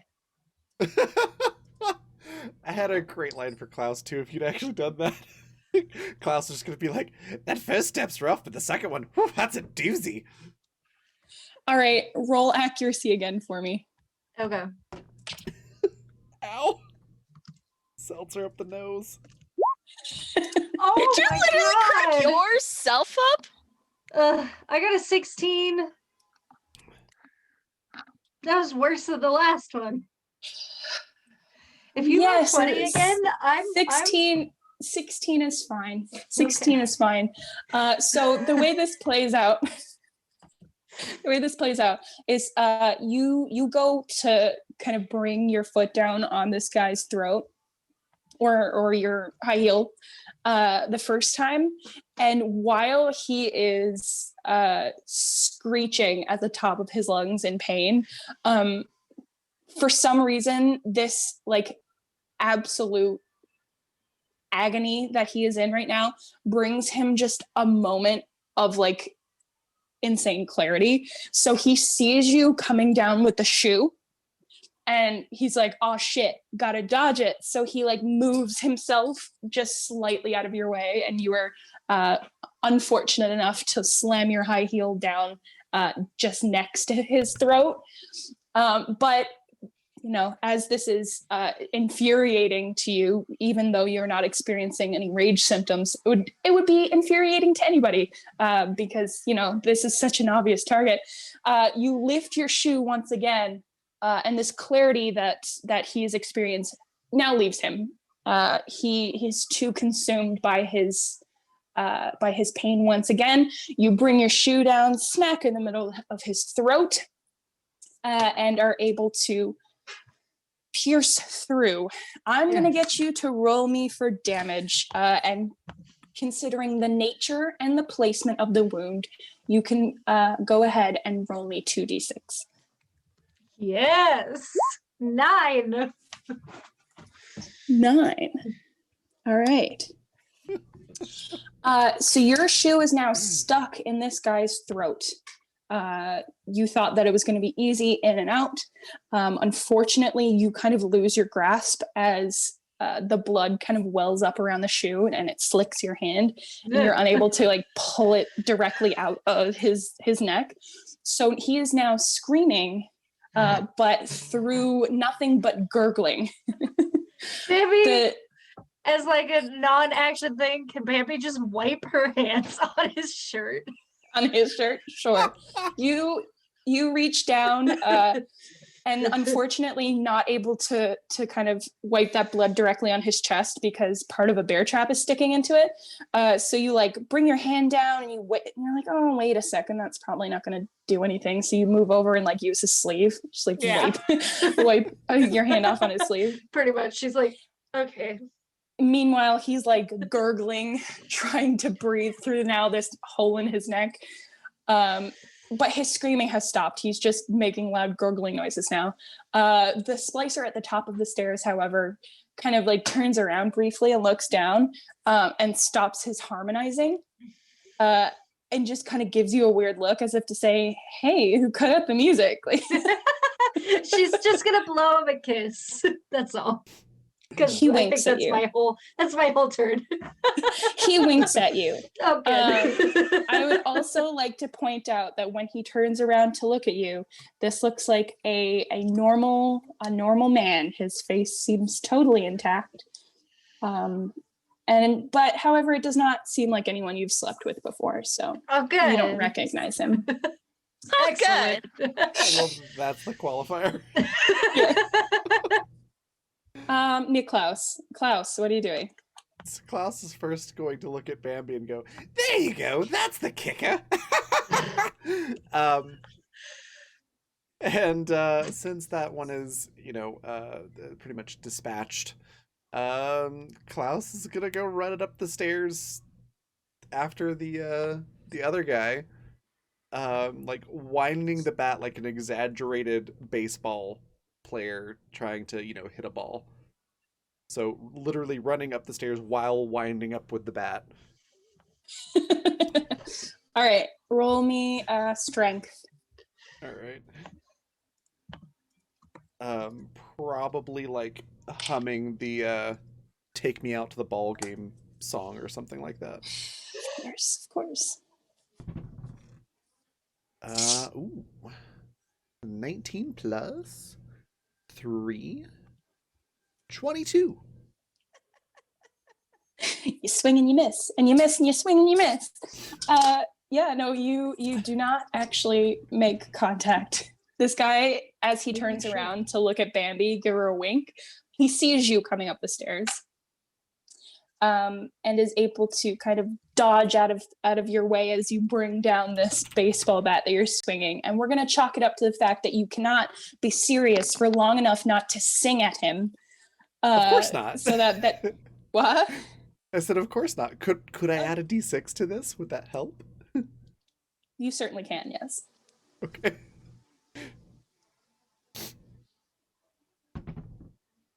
That's a 6. Absolutely, there you go. You just needed higher than a 1. You had a 23. so just let Klaus swing once and go, strike one, and then swing again. Yeah, so the way I picture it as that Klaus swings forward with the bat, and this guy moves slightly to the side, and he starts to like cackle maniacally. But instead of like taking the bat back again and then like swinging again, Klaus uses his momentum and either like does a full 360 and smacks him in the other side of the head, or just like goes to the left and then swings it back to the right, something like that. I like the 360. It's more dramatic. Yeah, it is. Yeah, so he does a full 360 and then smashes the guy in the side of the head. I like it. So you can go ahead and roll damage. Oh, right. Damage. That's a thing. 4. 4.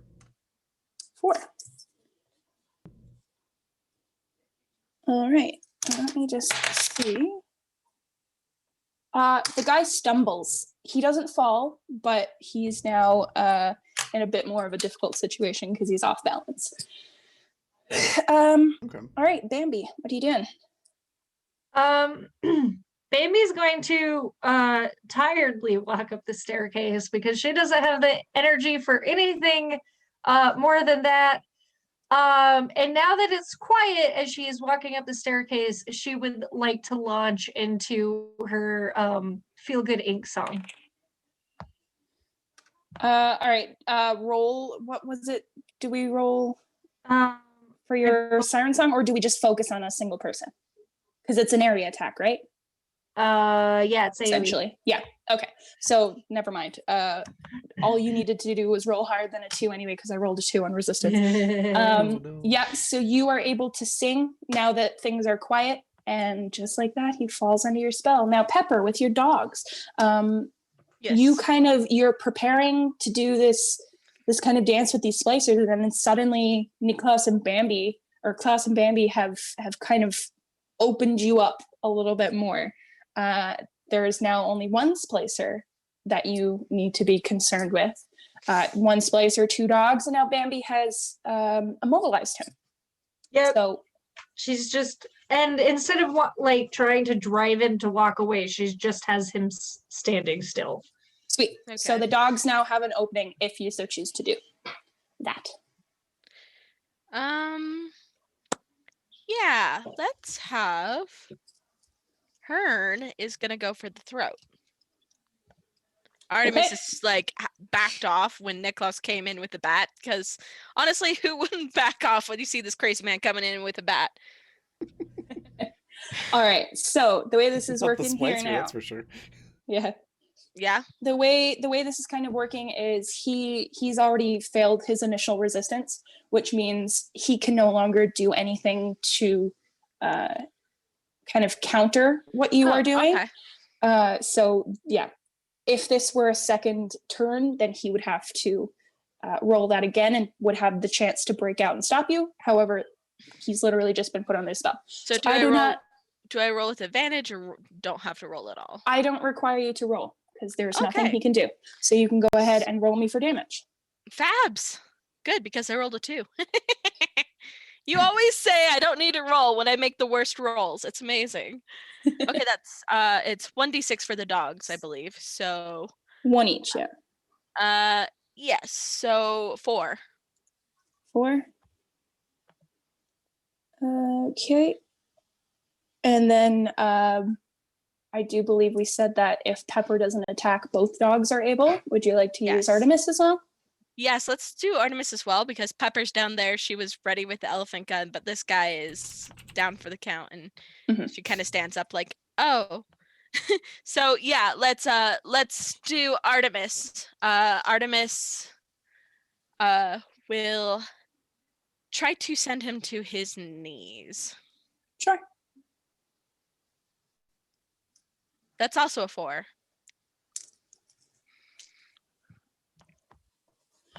So this guy is looking very worse for wear as Artemis kind of surges forward.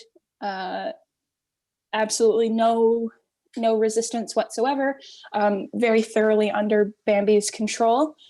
And yeah, you do what you set out to do, and he is down on a knee. Oof.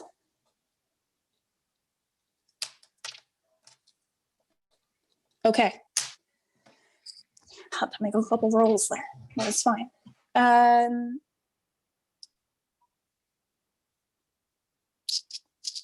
not going to have Anastasia try to use her pistol or anything because this is close quarters. So Klaus, back to you. The dogs have just kind of taken this guy out at the knees in front of you. What would you like to do? So he's like knelt down essentially. Yeah. I think we'll do like a sort of like a golf swing with the bat at his head. Why did I know that you were going to say that before you said that? I'm going to roll a resistance. Getting predictable, Raven. Yeah, so because this is a new turn, I've rolled resistance. He has broken out from Bambi's spell. No! This guy has been rolling fantastically, and I have no idea why. They both have. So rather than him just sitting there without being able to move, he now has the opportunity to move out of your way, essentially, is all that means. So Okay. yes, you can roll me for strength, and I will roll to see if he moves out of your way. Oh, he gets out of the way. Are I got you a sure? 5. What did you roll? A I got a 5? 5. I rolled a 2. Well, that's fine because I rolled a nat 1. Amazing. Oh. This guy has had like 3 or 4 nat 20s and now a nat 1. So No, yeah, it's the other guy who had like the 2 nat 20s in a row. Oh, was it? Okay. Yeah. Oh, that's right, because then he fell down the stairs. Haha, sucker. Now the foot's on the other shoe. Can you not? Yes. So you swing back this bat with the nails sticking out of it. All right. Just would you like to kind of give us a visual on how you're going to do this, or tell us a story, Raven? How does this unfold before our eyes? This, mind you, this guy has rolled a nat 1, so like he's basically taking the bat from you and hitting himself with it. So whatever you'd like to do, Oh my God. please- yeah, whatever you'd like to do, tell us that story. Tell us how it unfolds. I kind of imagine, since this guy's like caught in Bambi's spell initially, that the reason he's not by the time Klaus makes the swing is because he just goes way too ham about it.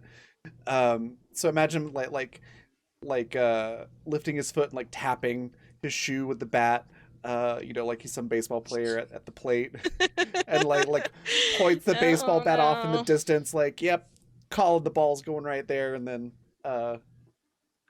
takes the swing. Pepper's just done already. So before you continue, because you've Don't rolled a rush me. 5, because you've rolled a 5, and because Klaus is acting a total fucking fool, Of course. Roll me a d4 really quick. D4. Okay. 1. 1. So as Klaus kicks his foot against the bat, he nicks himself with one of the rusty nails sticking out of it, and you take a point of damage. All right, continue. All right. Where was I? Points the bat out like off in the distance, like calling a shot, and then just instead of doing the normal like baseball player swing, it's more like a golf swing. And I imagine this guy just like snaps out of it just in time to see the bat smash him in the face. Right. So as Klaus is doing kind of more of this golf swing, I picture that he's kind of, it's like almost like an uppercut where he swings it upwards more into this guy's chin than anything else. Mm-hmm. And I'm not going to get you to roll for damage. This guy snaps out of it just in time to see that upswing. And Klaus swings upward, all full force, makes a connection with this guy's chin, and snaps his head backward. So full of just that liveliness that Klaus has, that joie de vivre, that you immediately see the spikes go up through this guy's, like the soft spot in this guy's chin. And as his head snaps back, his mouth pops open, and you can see the spikes come all the way up through the bottom of his chin, through his tongue, which kind of so his tongue kind of lolls out a little bit, but it can't go very far because it's pinned by these spikes coming up through the bat. It's going to take you a little tugging. Yeah, you're welcome. His eyes roll back into his head, and he gives one final sputter as he spits blood at you, gets on your shirt front, and that's it. You can tell that he is passed on. He has moved on from this plane to the next. Batter out, I guess you could say. Out of here. And he slumps backward, and he kind of takes your bat with you, so with him, so you kind of have to tug on it to get it free so that you don't fall forward with him. Yeah. But yeah, these puns make me want to cry. I know. If you can't beat them, join them, I guess. There you go. Meanwhile, you can still hear the gurgling at the bottom of the stairs. Yeah, So we'll just leave him there. It's fine. Yeah. This guy, he's still kicking for the moment, but he's gurgling and trapped in a bear trap. So you are now free to get to Celeste. And then Pepper is so happy to see her puppers. Yeah. Pepper's. Puppers. So you're able to get to the top of the staircase, or rather, I think they run down to her, and she's just like, "Ah, babies," and gives them all the hugs and cuddles, and then she's like, "Are you hungry?" She looks at the guy in the bear trap. The dogs will take care of this. Yeah, there you go. And with that, I think that's where we're going to take a break. Awesome. Yeah, I think we deserve a little break there.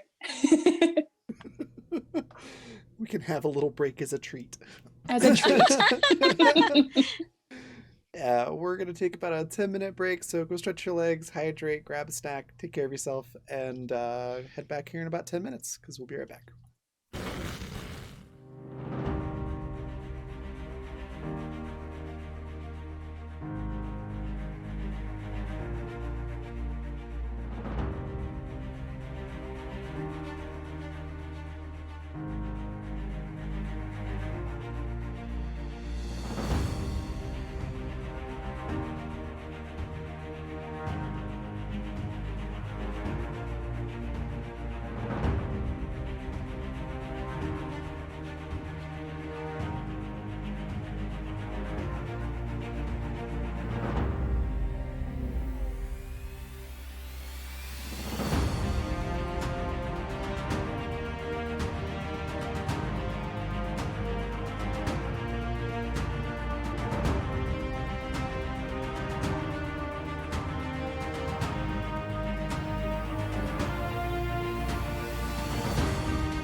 Hey, we're back.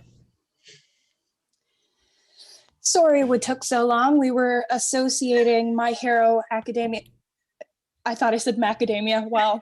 My Hero Academia Got a nut. characters with nuts. Yeah. In case anybody was wondering, I've come to the conclusion that Bakugo is a pine nut because apparently nobody likes pine nuts.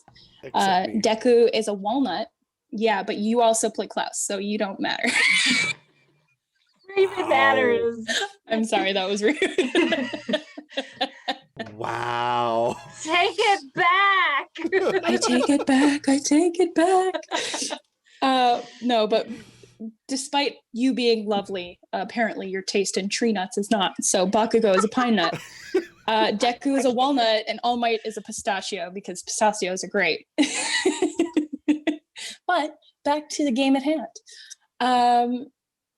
If you also have any opinions on the My Hero Academia characters as different tree nuts, join our Discord, the Black Feather Guild Discord, and cast your votes in there. Okay. Back to the game.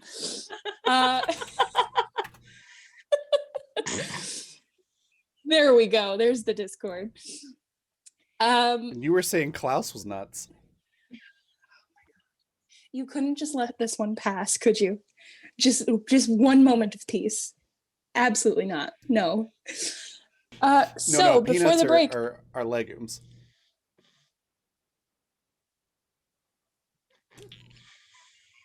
Enough with the nuts.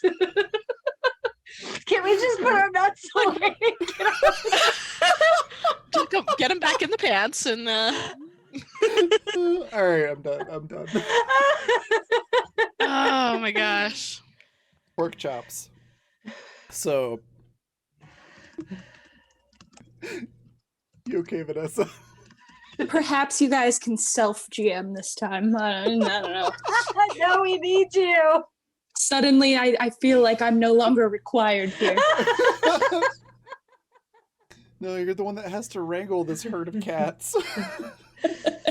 I pass that responsibility on to you guys. Self-wrangle. Even if you leave, they're gonna keep talking about nuts. Nothing's gonna happen.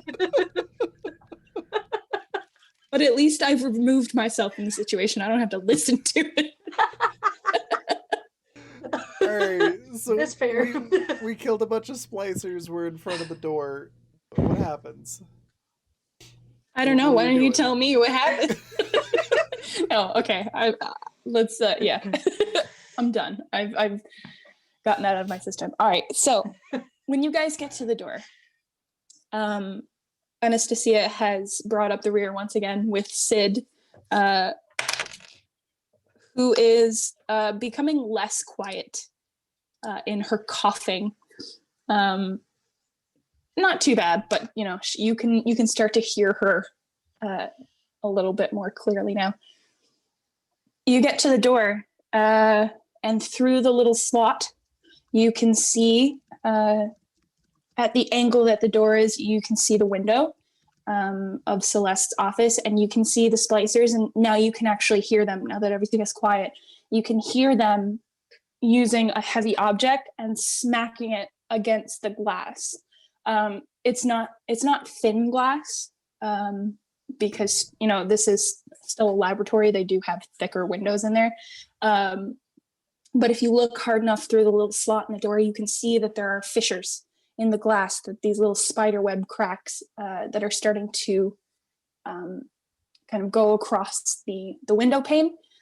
So it's clear that if you don't help her out, or if something doesn't happen soon, they are going to get in.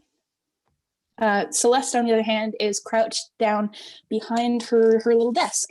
So the way that I picture I had it drawn out. The way I picture her little office is that it's not rectangular, it's not circular, it's kind of like a squircle, where it's a rectangle with rounded edges.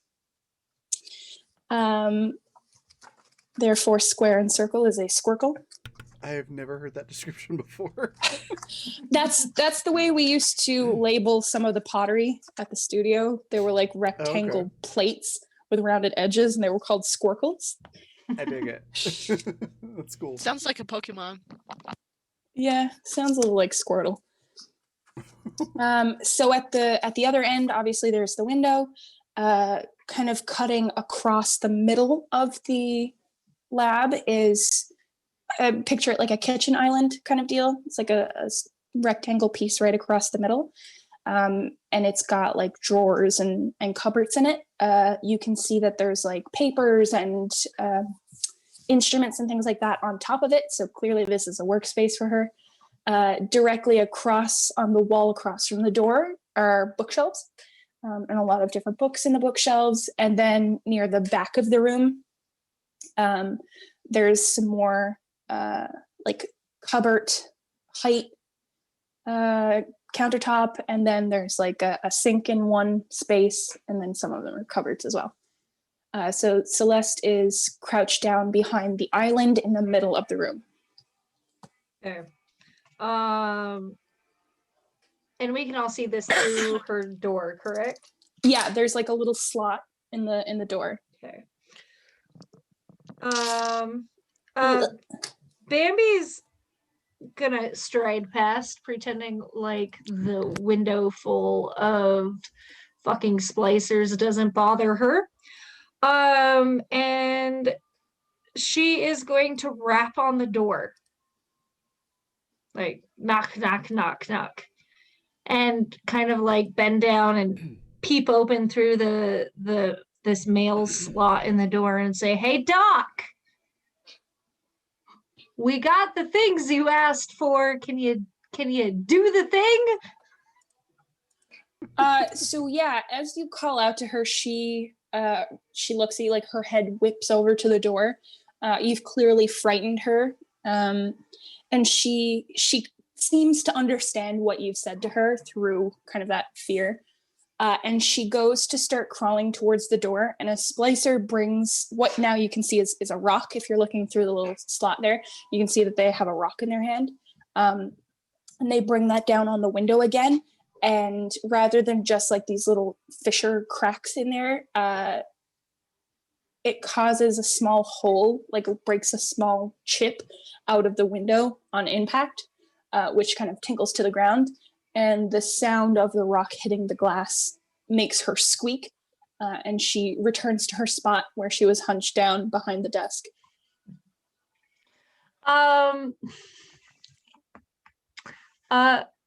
If you want us to help, you gotta let us in.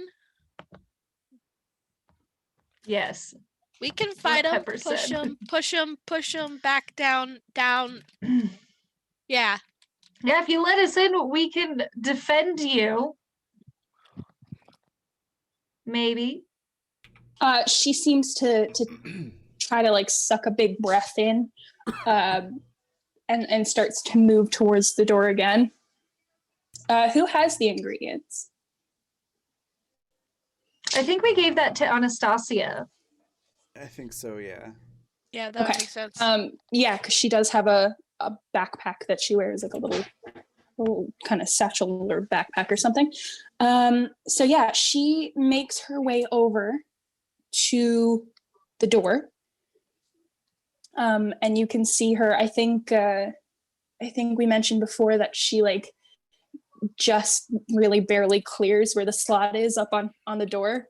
So you can kind of like see her eyes and part of her face because she's relatively short. Mm-hmm.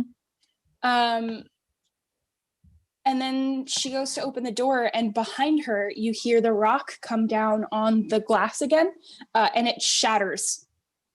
So the splicer has effectively broken the entire window now. And can Bambi use Siren Song to at least calm them? Or is that more like bigger use of plasmid? so that would be bigger use, just because typically the plasmid holds and locks on one person. And even when we used like double the plasmid last time, I think it was still for one person, wasn't it? We did it for the swarm of bees, but technically, yes. Yeah. I Okay. would say that would count as one. So you can kind of look through the slot and see the initial splicer come in. Okay. What about making the doctor open the door immediately? Like instead of acting in fear, to open the door instead. I mean, yeah, technically you don't have to do anything negative with your plasmid. So if you would like to do that, then you can try.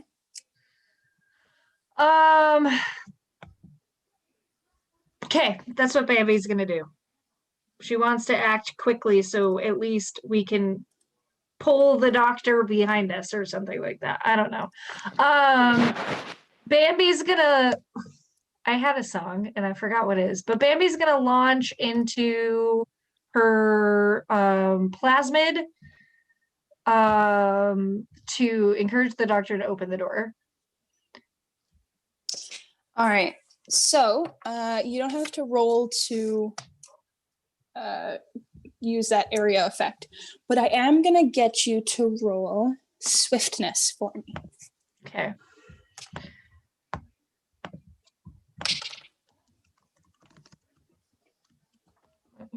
Modifier.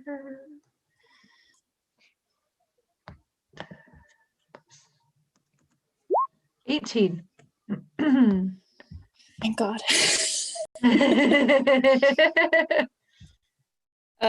Yes, you are able to do so. And so the song that Bambi sings is When I Get Low, I Get High by the Speakeasy 3.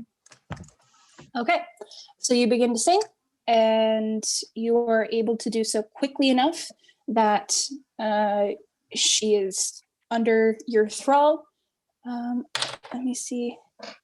And no chance, she kind of struggles against it at first because she kind of feels that magic set in, and it causes her to panic a little bit. So she resists, but unfortunately, she is nowhere near strong enough to thwart that hold on her mind. And you do so quickly enough to instruct her to open the door, just as the splicer is coming in through the window. And I rolled a 16 on his swiftness. So if you had not done that in time, there could have been some serious repercussions for our poor little doc here. But happily enough, that is not the case. She is able to open the door just as this splicer kind of makes a lunge for her. So the door swings open. Does the door hit him in the face? No. That'd be so Damn funny it. though. He's coming in from the left side. The door swings open to the right. So Bambi's So gonna pull the doctor like basically like over her. It's just like get in here kind of thing. So pull her and- out into the hallway? Yeah, like where she is now within our protection Okay. is kind of the idea. I'm just trying to decide how rude I want to be. Roll. Watch it. We've got puns ripping raring to go. You know what? You guys have been a headache to me tonight. I am going to be rude. I'm going to make you Oh, roll no. again. Oh You just Why had to would say you it, do Rowan. this? Roll swiftness again for me.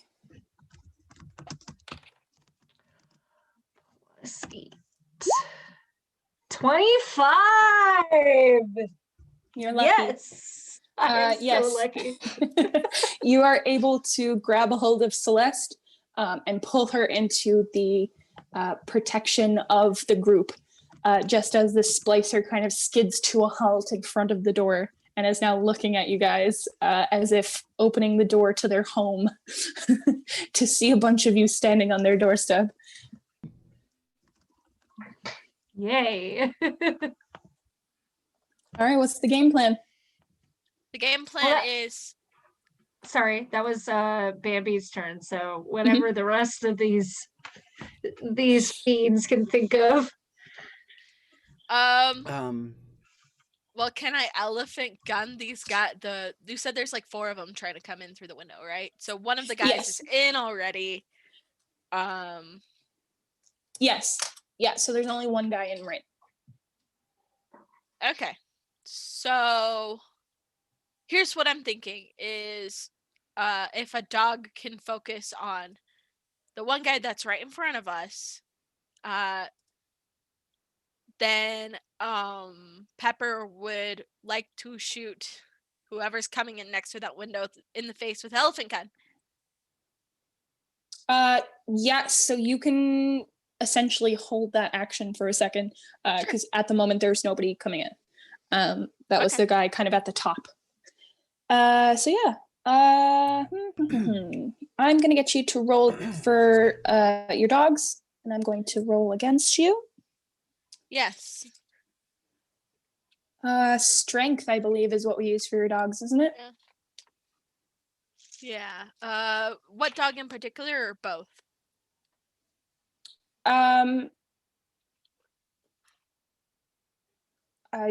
Would you like to use one or both?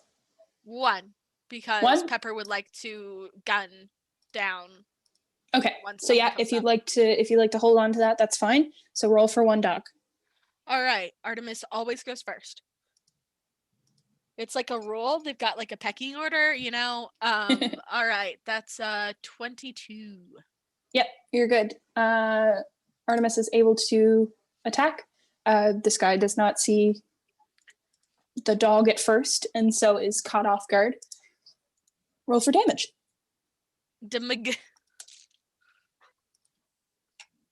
4 again.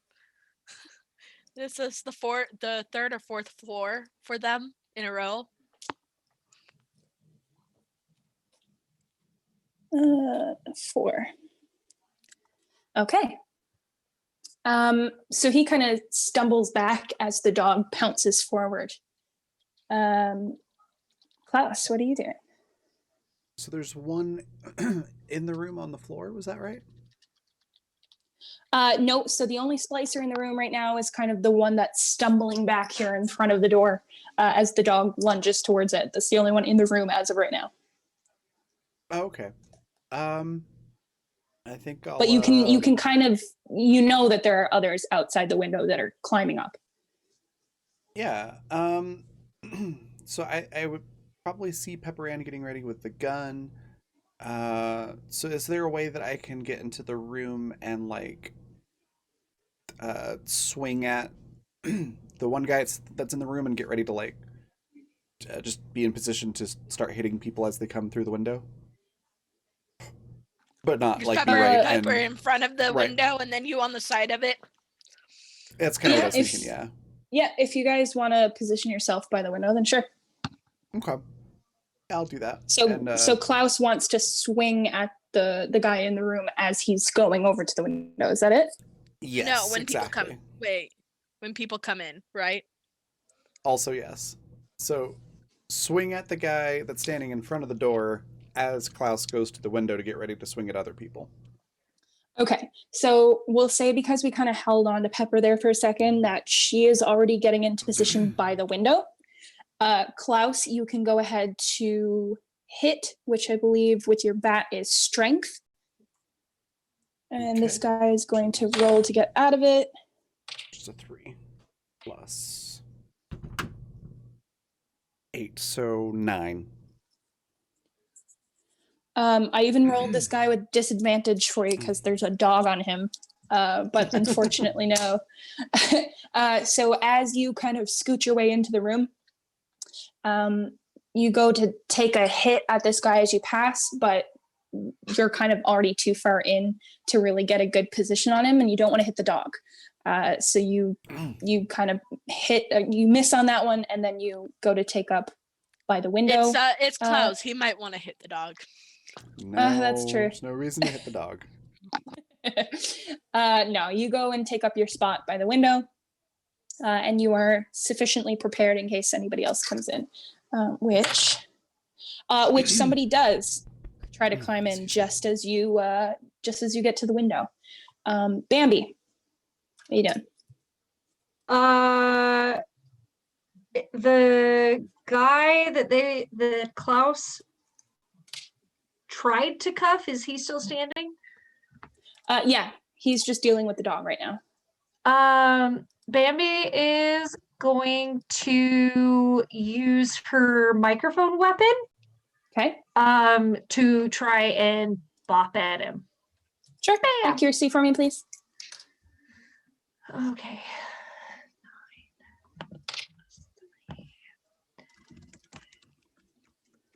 Typed that wrong.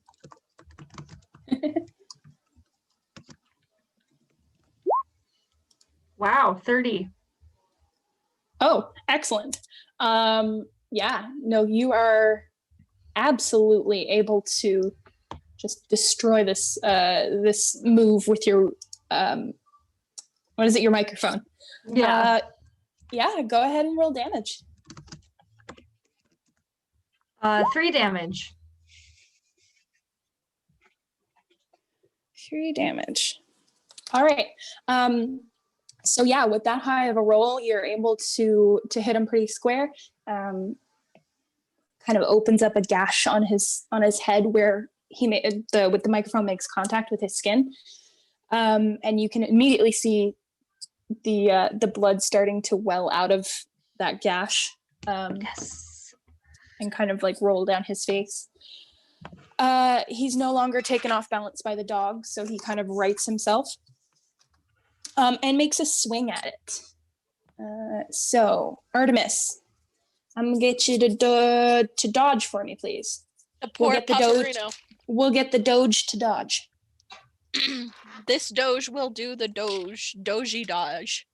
That's a 17 plus 5, so 22. No, so he actually does not make contact. And Artemis is able to hop back out of his reach. So that's Bambi. Pepper, what are you doing over by the window? How close are the people who are coming in? So this guy is literally like hauling himself in through the window right now. Okay. Well, I'm gonna shoot him in the face. Shoot him in the face. All right. So with your elephant gun, right?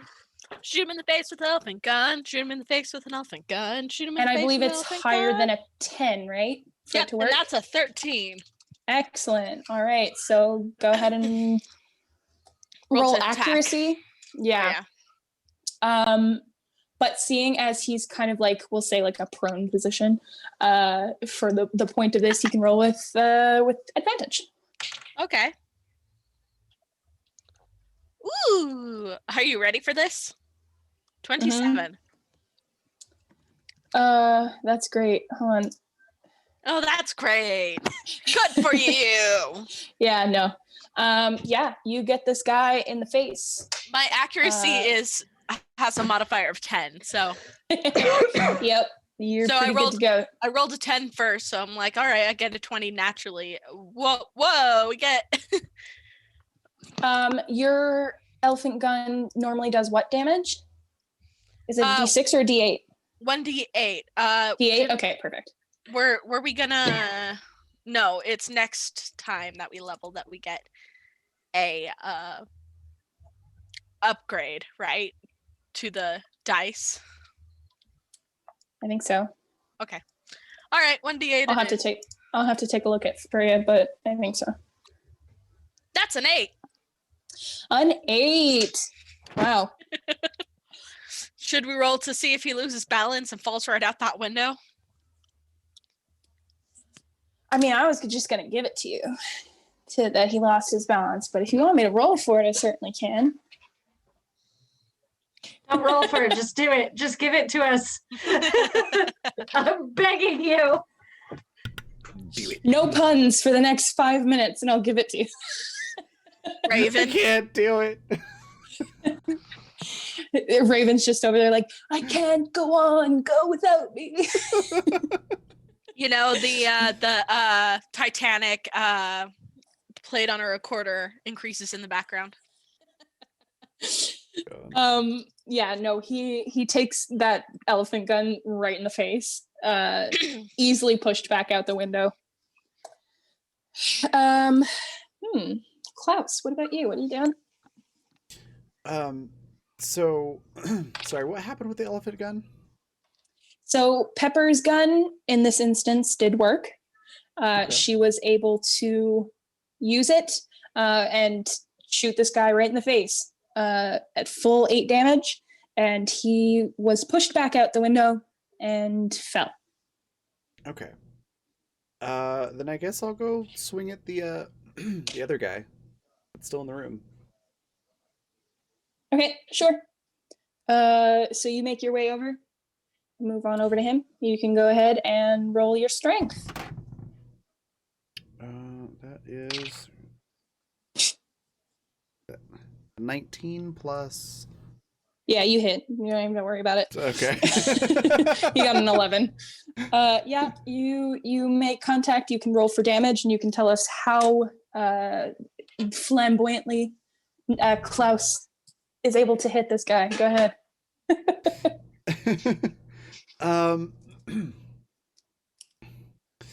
It's a good question. I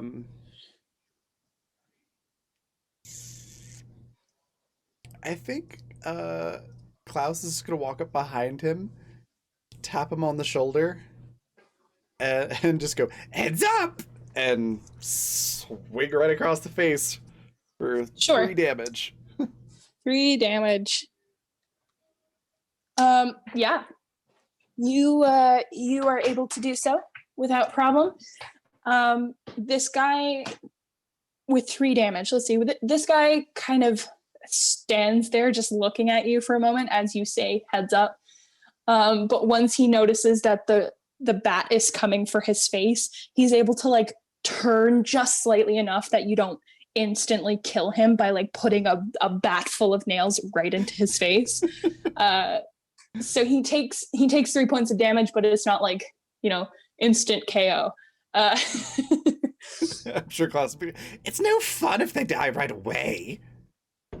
Probably knowing Klaus, yeah. Yeah, so this guy is going to use the opportunity to kind of hop back up and make a swing for you as well. He does not have any weapons in his hands, therefore he is using his fists, so you may roll to dodge. Okay. I thought I had more points in that. Must have been one I was planning on doing. Okay. 18 total. I rolled a 17. Yeah, he swings and he misses. He Too was so slow. certain that he was so certain that he was going to get you, but alas, Klaus is on that juice too fast. All right, let me see. Nope, nobody else comes through that window yet. Bambi. Bambi is going to strike again. All right, go ahead.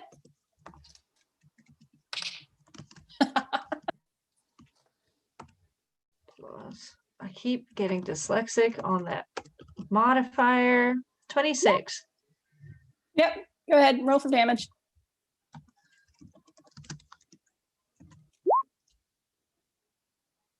Yeah, 6. 6. I All right, had to roll read again. that. Roll again. Another d6. 5. 5. Shit, dude. Bat, bat, bat. I imagine that. Yeah, precisely. So this guy is so focused on what Klaus is doing as he like throws his punch, completely not even paying attention to the direction behind him where, there are more people. And Bambi, you kind of swing out with this mic. And as you come in, you are able to just get him squarely in the head. And you hear, much like you've heard before, as you are just becoming a complete savage with this microphone, you hear this loud crack that like rings out through the room. There's no missing it. Everybody hears that. You pull the microphone back again, and with the same momentum, swing it around a second time and smack him right in the side of the head too. Yes. And so he stumbles to the left towards the window. To the left, to the left, to the left. Okay. Yeah. No And singing on the he- stream. Twitch is gonna get mad at us. I'm sorry. And he falls to the ground. Yes. Still, again, nobody else comes through the window. Impressive. So Klaus and Pepper have the window guarded, correct? Yeah, I think so. Pepper is at the window. Klaus is closer to the door again because that's where the splicer was. Okay. Klaus is just playing shortstop at this point between the two. Yeah. Bambi would like to now turn to Celeste, stick a finger in her face, and point to Anastasia and be like, "Do the thing." Celeste kind of looks at you and she's still visibly shaking.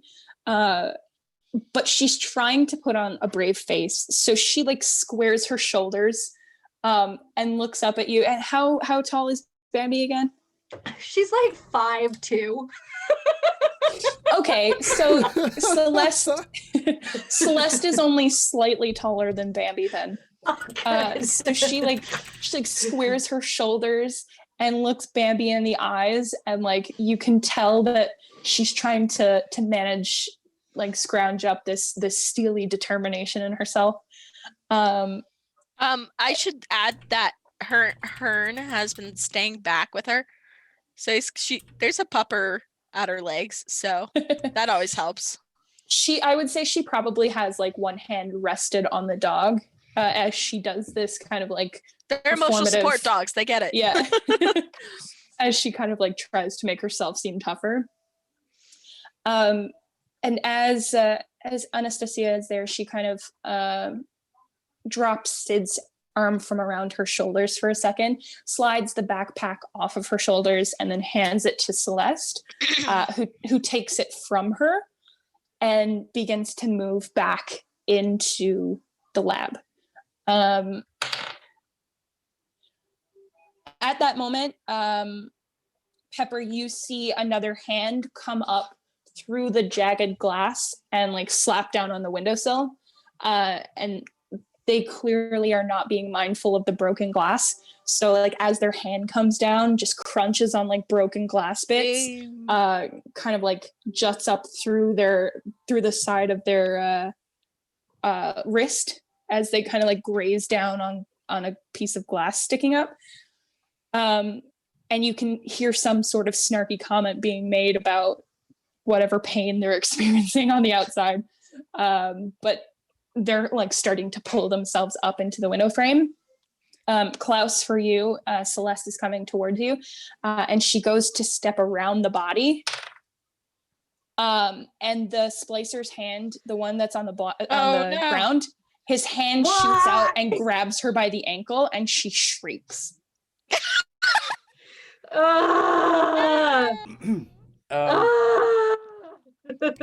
Can I just like you know when you got somebody that's really angry at a baseball game when the bat, they just like beat the ground with it. I want to do that, but on his head. Sure. Okay. Repeatedly, like Bambi style. Oh my god.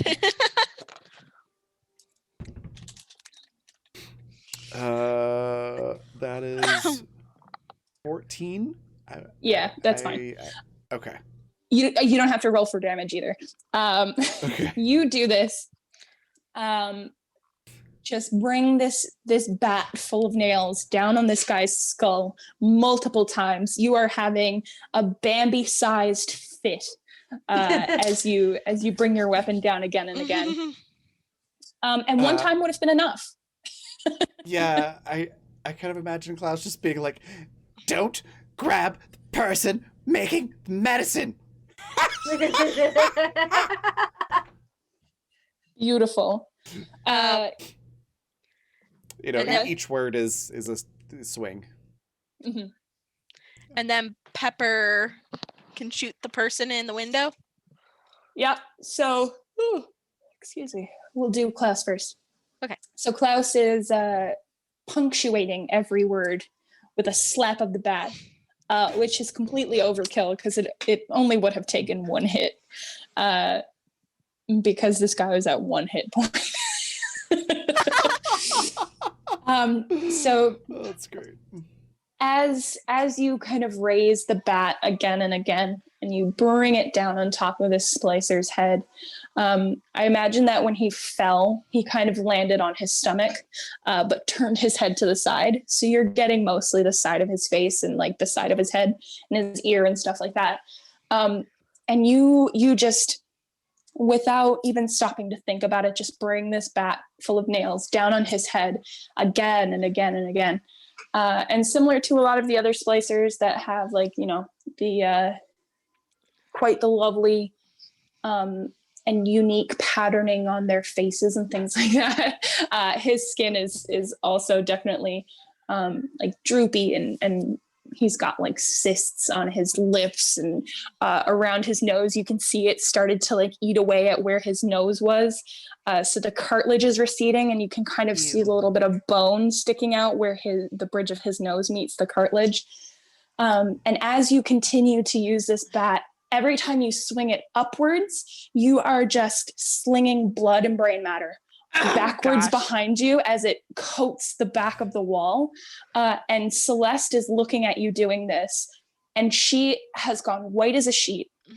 All the blood has drained from her face, not only at the scene that you are causing in this poor splicer who is just eviscerated, but just the sheer amount of brain matter and blood that you are slinging on her books.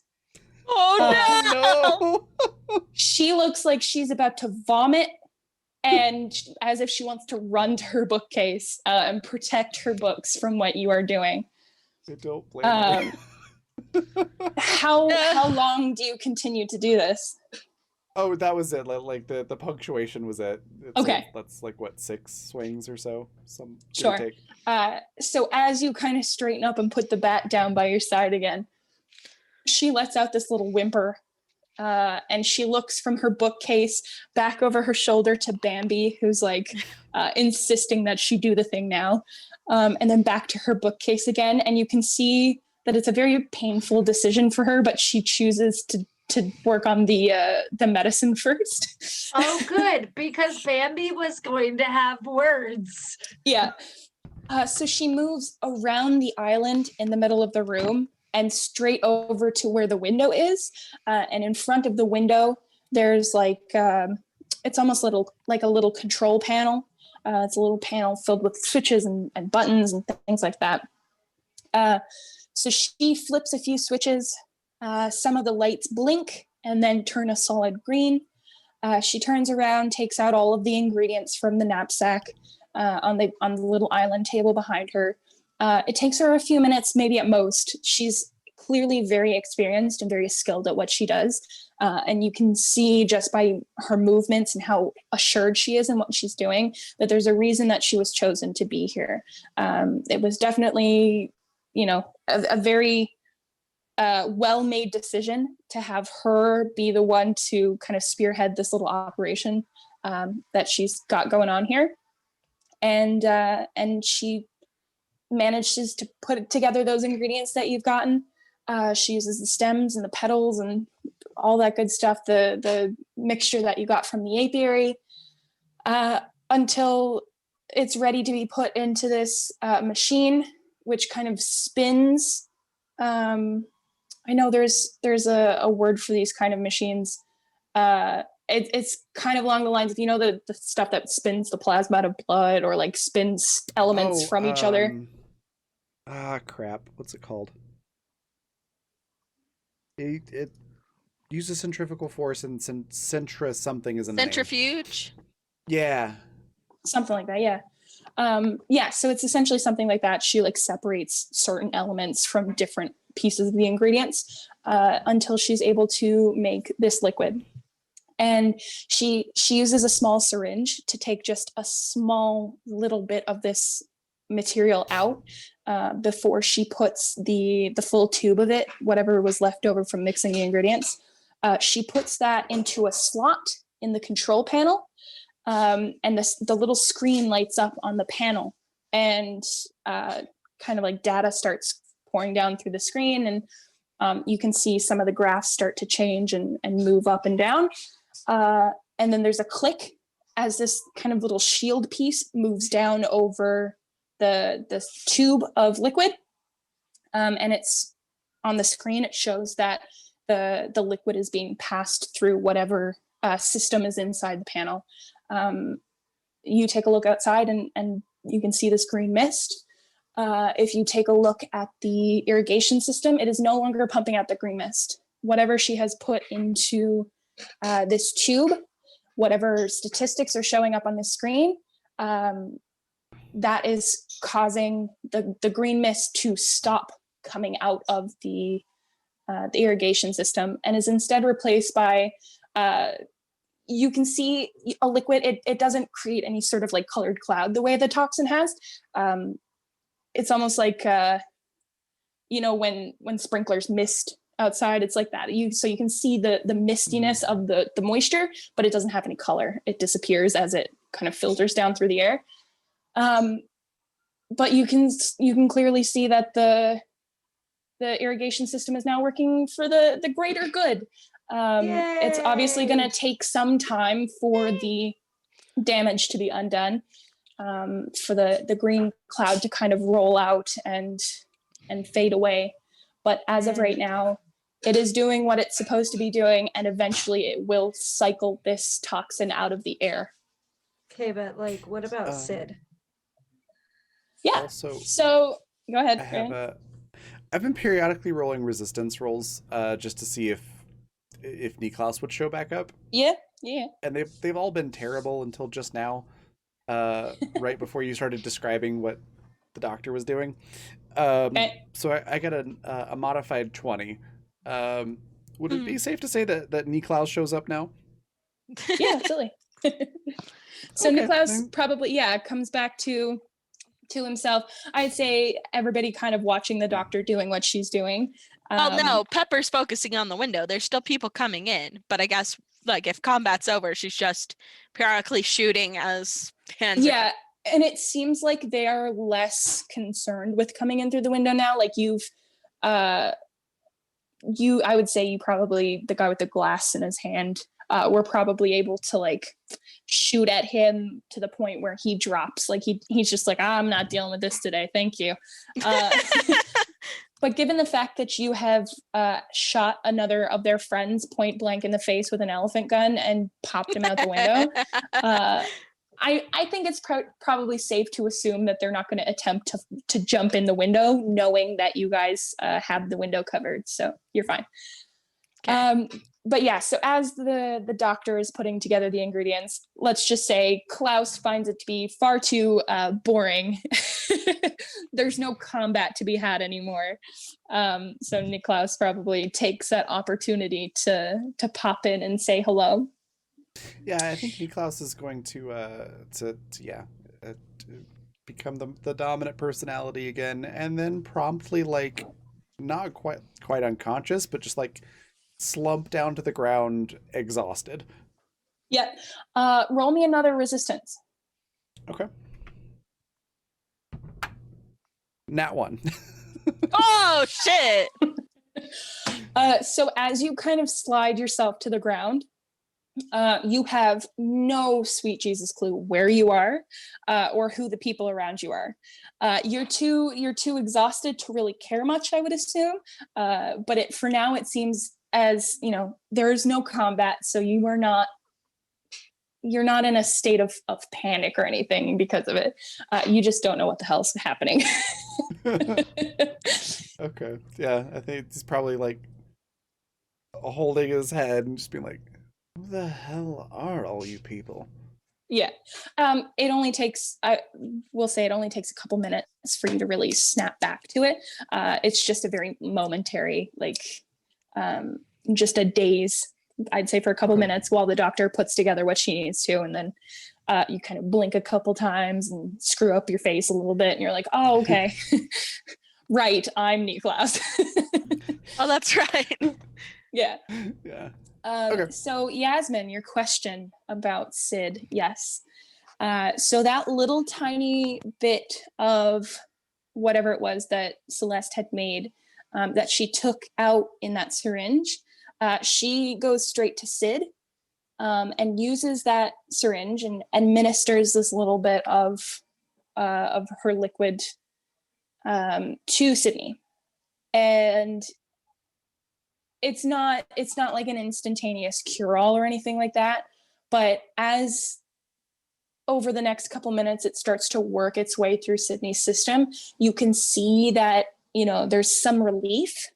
Obviously it's going to take her a little bit of time to come back to normal, but whatever side effects, whatever adverse side effects were happening, weren't enough to like cause any severe damage to her brain or any of her nerves yet. No telling what position she'd be in if it got too bad too quickly. But as of right now, she seems to be doing okay. The coughing at least is not so severe. She's gained a little bit of her coloring back. Still going to take some time for her to calm down and kind of come back to herself. But yeah, she's good to go. Yeah, so while Sid is kind of coming back to herself, the mist is going through the irrigation system, and it seems like she lets out a sigh of relief, and some of that tension leaves her body as she turns around and she gives you guys the biggest smile, just extremely triumphantly. And there's almost like this childlike quality to her face as she does so. And her height mixed with that kind of like innocence in her expression makes her look very young. Cute.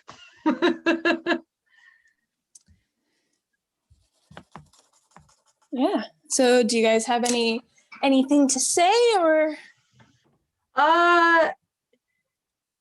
Bambi is gonna give her like kind of like a cheeky "you done it" smile and kind of sway on her feet again, and then like take a moment to like sort of dumbly stare at the wall and then turn back to the doctor, and she says, "You got anything to help with the exhaustion?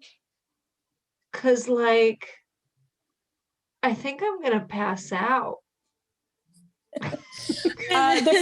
The first thing Celeste does is she pulls out a small stool from under the other side of the little island table, and she drags it around to the other side and like flutters her hands a little bit, like motioning for Bambi to come sit. Bambi does the thing. Do the thing. Niklaus is also going to raise a hand and be like, I also could use something. Ah, why do my arms hurt?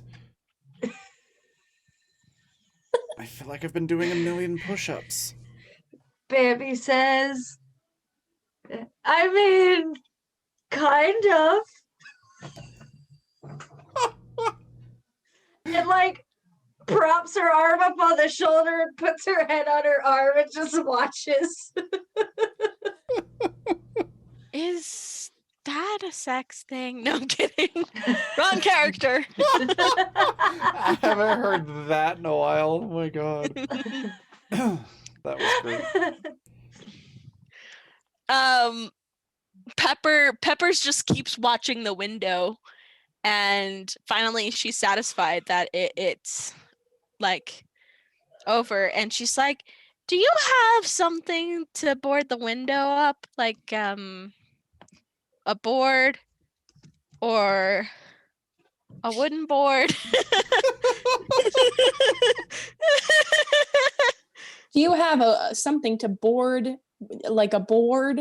Excellent. I love that. Board the window, like a board or a wooden board. There's our raid cry, I think.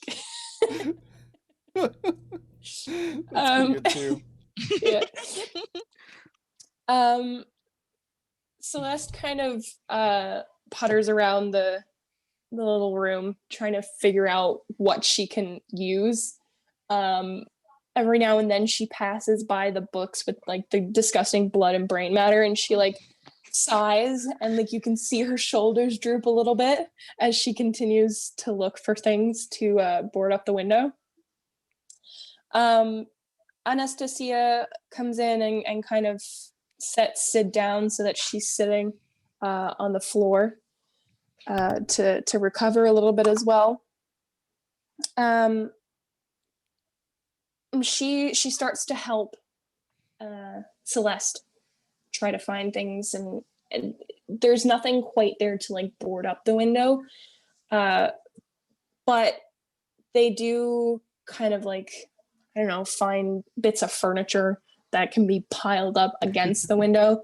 Probably not You gonna could last. move the bookcase over.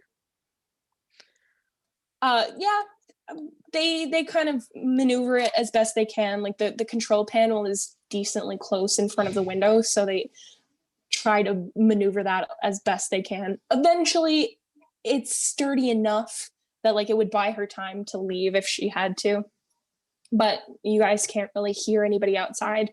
It seems like the splicers have decided not to waste the energy, seeing as there are people with guns on the other side. So they're going to take the L on this one. But as they kind of finish up, yeah, go ahead. I was just gonna say, while they're doing that, Niklas will go check on Sid. Still pretty groggy and like not quite sure entirely what's going on. Probably some memory gaps from what Klaus is doing, but we'll check on Sydney and talk to her and stuff. Okay. Is there anything you want to ask in particular, or are you just kind of making small talk and chatting? No, just general like concern and like actually doing his job of making sure that Sid's okay. Okay. If there's anything in particular you want to ask, just let me know and we can come back to it. Gotcha. Yeah, no, just general stuff. Yeah. So once the furniture is situated, the hole is patched up enough. Celeste comes back to the center of the room and she kind of digs around in her pockets, and she pulls out a key.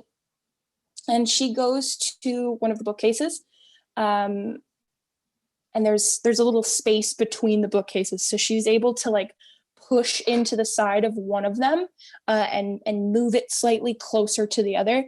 And you guys see from behind there's a little, it's not a hole cut into the wall, but it's like a recess in the wall where there is like a larger locked crate, which she opens with the key. Oh, And secrets. I like secrets. She turns around and she kind of gives you a small smile, and she says, because you guys were so helpful, if there's anything that you would like to take, you can certainly do so. Just as a little thank you. I'd like to take my dogs back now. Celeste just smiles and nods. Is there a Tommy gun?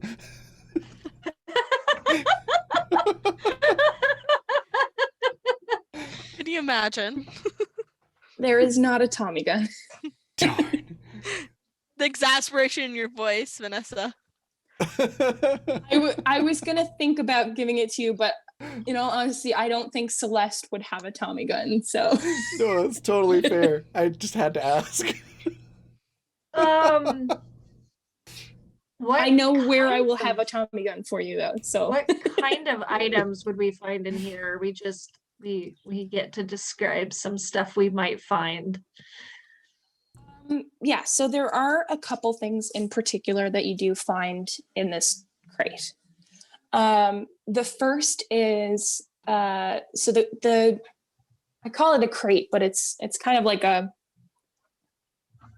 not quite, I guess, like probably closer to a safe, except it's not like a big metal box. It's just like an ornate wooden kind of design.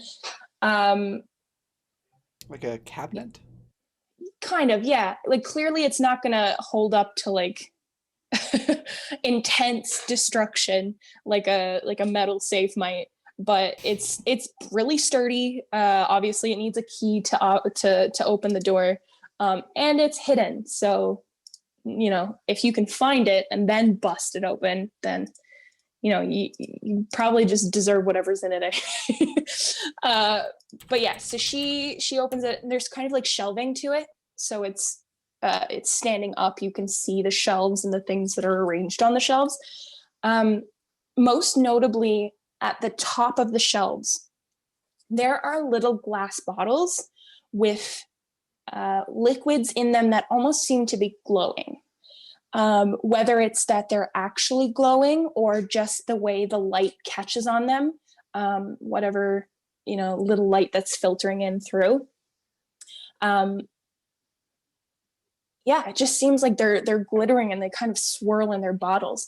The bottles themselves are very ornate. Maybe wants one.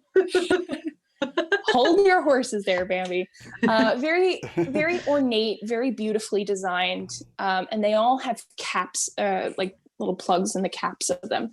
And even the little caps are carved and ornate and have like designs in them that mimic different things. So there's one bottle that has like a shimmery orangey red liquid inside, and the cap to it is kind of carved like a flame.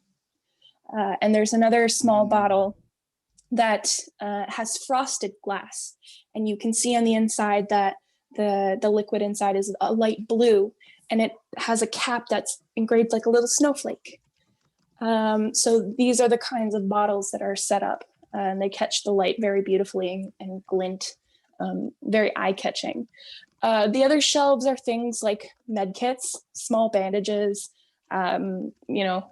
snacks. It's basically like the emergency bomb shelter equivalent of like things that you would need, in addition to like these very out of place looking ornate bottles. Ammo, anything else that you guys could think of that you would like to be in there, I'm open to it. But most notably are these bottles. An excess of med kits. A med kits and able hypos, but Yeah, that'd be nice. I think Pepper is definitely definitely drawn to the sparkly bottles, mostly because they're sparkly. I mean, listen, Bambi, you're not the only crow in the room. Like, Fair. I did have a Fair, fair. question. I did have a question about the swarm cane. Can I choose what bug it is? Do I want to give you that much power is the question. I mean, yes, you can choose what bug it is. I'm not positive what bug yet, but I for one don't want flies again. And bees are off limits. So Yeah, no bees. no bees. What about a swarm of butterflies? Man-eating butterflies. Nah. Moths. 2 moths. Actually, They're that might be a good idea. mantis. That would be not praying mantis. It's gotta be. Okay. It's gotta be a pepper type bug. Honestly, I Moths. could also imagine like those shiny jewel beetles. Ooh, scarab beetles. Yes, Yeah. Well, scarabs would be there's cool. scarab beetles. There's the jewel beetles. Mm-hmm. You could they're do the, different, what was that? What was that bug that randomly was in my bathroom a couple months ago? It was like, The like a hunter? dust. Yeah, like a dust hunter bug or something like that. It's literally the classification as an assassin bug. Like they're not bad for humans, but they like assassinate other pests. They're really cool, but they do hurt if they bite you. Interesting. Something like that would be neat. I'll think about it. Yeah. Something Do some- equally like some Googling. okay. Go in happily. Google it. Yeah, I would like something that is not as horrifying as our swarm friend in the past. But Yep. Appreciate it. but something that is appropriately Pepper Ann. Sure. So as you guys are kind of looking at the offerings that Celeste has for you, Sid Niklaus, if you are in any sort of conversation with Sydney, she immediately kind of stops talking to you. Okay. And she shrugs off whatever equipment that she had on her shoulder. I know that she brought along her flamethrower, which I believe might be out of juice. I can't remember. I'll have to look it up. I think so. So she shrugs that off and leaves it on the ground, and it kind of clatters. Like she clearly does not care about it. And she kind of scooches her way over towards these glass bottles. And the one that she reaches for is that shimmery kind of orangey red liquid with the flame on top. Of course. Yeah. So she takes that from the little cabinet. And it's very clear that she's super interested in this one. Like she's not even looking at these other bottles. So she takes that, and Celeste kind of gives a little nervous laugh, and she's like, yes, I see you've chosen the incinerator. Very good choice, very useful. I'm sure you could find something to do with it. And Sid kind of like inspects the bottle and gives Celeste the thumbs up before she returns to her spot over by Niklaus. And Pepper's like, All right. ooh, what color is the swarm one? Is it like golden? I would say like a honey color, yeah. Yeah, golden honey color. It kind of has like a honeybee design, like honeycombs. Definitely, it's not an aggressive pattern. It's not anything too over the top. It's just like very pretty honeycombs. It looks like there's honey dripping on it, and then just the cap is carved like a honeybee. That's all. Like I said, we can choose whatever bug you'd like, but it's very non-threatening. But Pepper takes it because it's pretty, and honestly, she's drawn to like the kind of gold, little bit fancier decor because of how she was raised. Yeah. I think Niklaus will move over to it, and just because I think this is really funny, and in his still sort of groggy state, just assumes that they're mini bottles of alcohol, and goes, "Oh, I definitely could use a drink," and grabs the frosty looking one. Just shotguns it. Oh shit. It's funny you say that, because I was thinking to myself, I was like, do you think the caps function as syringes? Like, could you pull up on the cap and like syringe it and then inject it instead? Like, this little bastard's just straight up chugging it. From the description, that Strong seems like shit. What it is that you drink it. Does it have a syringe on it or something? Or any indication that you should use a syringe? I think it's too late for that question. Okay, that's fine. I was also under the impression that they were to be drunk. Yeah. It's okay. You probably have an upset stomach, but it should work just fine. My stomach suddenly feel cold. Yeah, pretty much. Yeah, so Bambi, do you go and pick up the bottle? Bambi does. And Bambi is sorry, go on. No, the ones that would be available to you, the last remaining bottles. Let's see if you pick one based on their descriptions. So one of the bottles is a darker blue. The liquid is a darker blue, rather than the kind of light blue of the one that Niklaus took.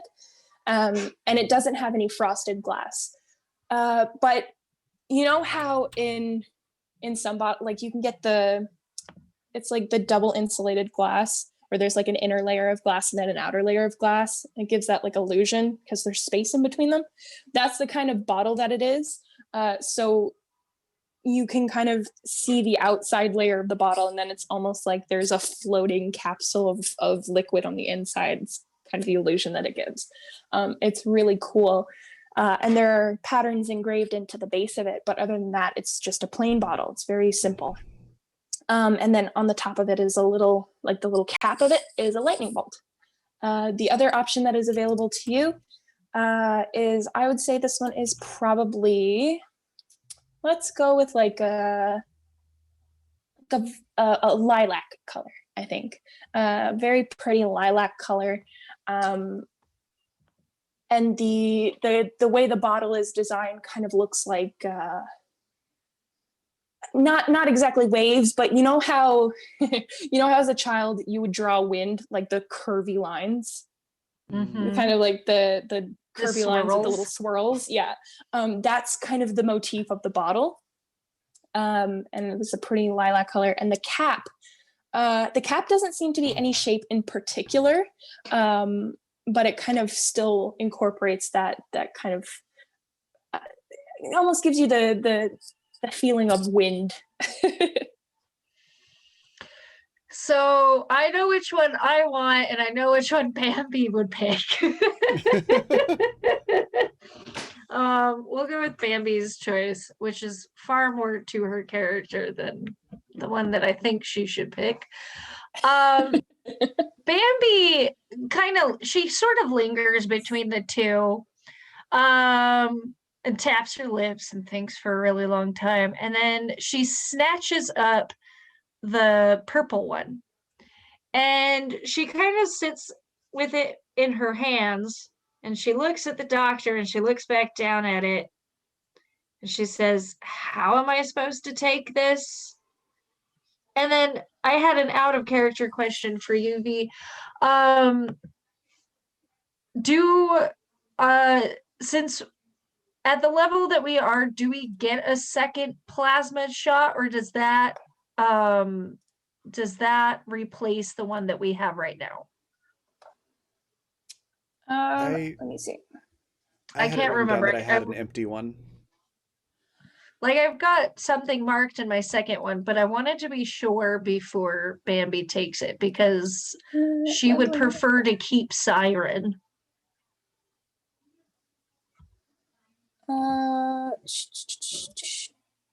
So you received a plasmid slot at level 5. Oh, cool. All right. Yeah. So then she would wait for the doctor to tell her how it's supposed to be administered, whether it's drink or shut up. She instructs you that there is indeed a built-in syringe through the cap of the bottle, where if you anchor your hand to the bottle itself and pull up on the cap, the syringe will expand out and suck the liquid up into it, which you can then inject into your bloodstream. However, she does not say that you, Niklaus, are going to die. So it's safe to assume that that should be fine, because eventually it will make its way into your bloodstream one way or another. It'll get absorbed into the lining of your stomach or something. I don't know. Bambi's not, unfamiliar with using surgical tools to administer certain types of drugs for herself. So she does it the way that the doctor explains it, as the syringe. Yeah. Okay. And so like which a one? practice pro, she picks the lilac one. The lilac one. Okay. So as you place the syringe and do your expert thing, shoot that into your bloodstream, it's a very, very strong stinging sensation as you do so. And it's almost like you can consciously feel the liquid as it goes through your veins. So like I've heard people say, like, if you ever have a dye test done for your heart and they inject you with the dye, it's like you can feel it spreading and like you feel like you have to pee almost.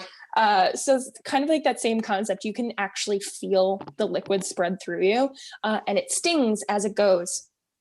And then that stinging feeling builds up until like you have to suck in a breath through your teeth because it's just so intense in your hand.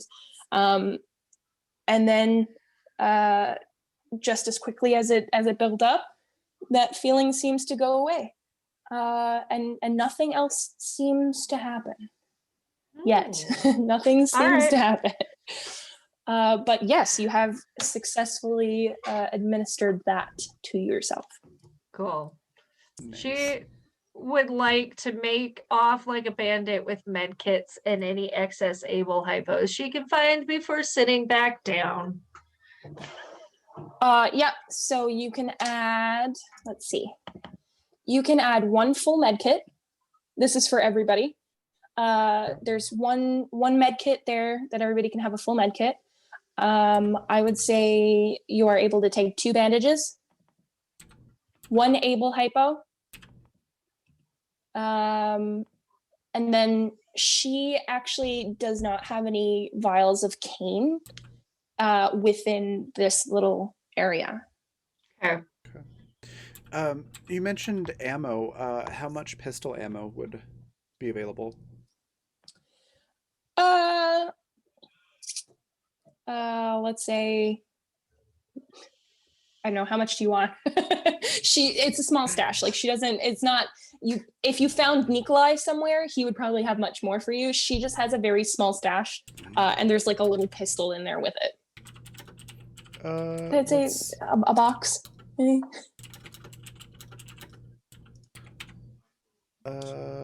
One second. I'm gonna look up how many are in a standard box for that. About 20 rounds would be in a box of 38. So she has 2 boxes, but there is a small pistol in there as well. So if you're polite, then you won't take all her ammo. But there are 2 boxes. No, he's just gonna take 1 box. Okay. So yeah, you can add that. Okay. So what I say, 1 med kit, 2 bandage, and 1 able, I think was what I said. Yeah, that's correct. So yeah, she does not. It doesn't look like she has any cane in this particular section. Oh, Anastasia is the only one that's really using pistols for the most part, other than Klaus, right? Or Niklaus? Yes. Okay. Ruby has a pistol, but she has yet to use it. Okay, in that case, I think Klaus will just take like half the box and give the other half to Anastasia. Okay, cool. So you said how many rounds were in a box? 20. Oh dear. So add another 10 there. So I would also look for med kits and able, probably. Yep. So 1 med kit, 2 bandages, and 1 able for everybody. Okay, perfect. Yep. All right. Do you have any questions for Celeste? Before not for Celeste, but I actually go over to Anastasia because actually Pepper has some worries about taking the cane. The other bottle of cane. She kind of plasmid? The plasmid, that's what I meant. Yep. She kind of wanders over and she's like, so if I take this, I'm not gonna get worse, am I?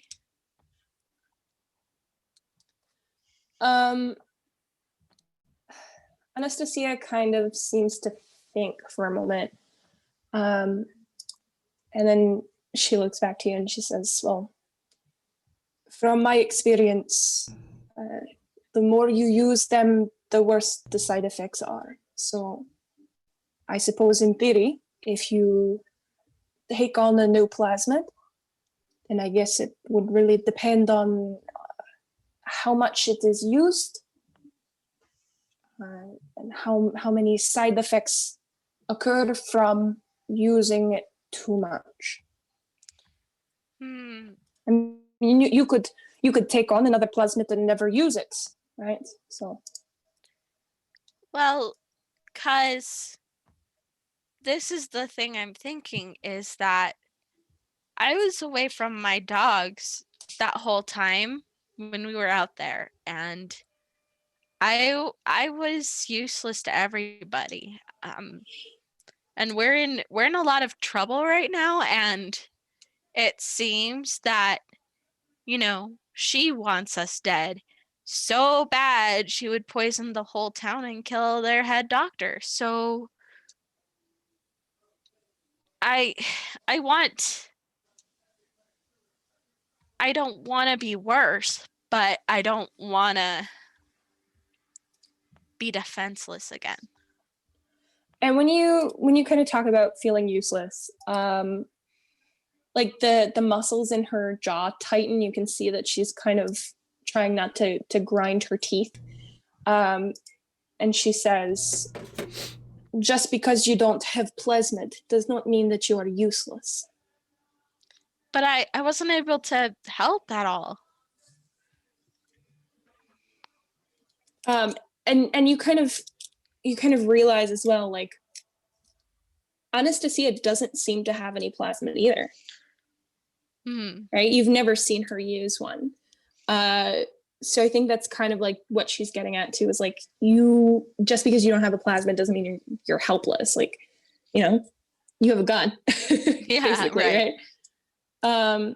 But she just kind of gives you a tight nod. She says, "Well, it's up to you whether you'd like to take a second plasmid or not, but it's not for me, that's for sure."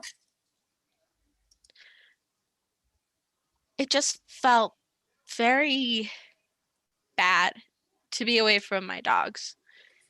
And I don't want that to happen again. Anastasia kind of gives her a little shrug and she says, "Just be careful, that's all." Okay. So Pepper just wanders off, like, feeling more confused with that conversation than anything else.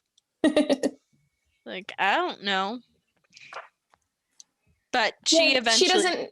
She doesn't have to take it right now. She can just take it with her. Yeah. The bottles seem pretty sturdy, so it's not like they're going to break in her pocket or anything. Yeah. Well, she'll just put it in her, like, knapsack, side bag, messenger bag. Mm-hmm. All right, so once everybody is and she situated, takes back the bear trap. That's also there you go. Yeah, I would say probably at this point our poor friend in the bear trap has probably passed on. Gave up the Never-ending ghost. gurgle is finally ended. He is free to gurgle in the afterlife. So yeah, at this point, you guys are all situated. You have your supplies. For those of you who have decided to consume your plasmids, you can do so before you set off, either by injection or ingestion. Freaking Niklaus think it's a mini bar, just grabbing this bottle. Homie's gonna get a surprise.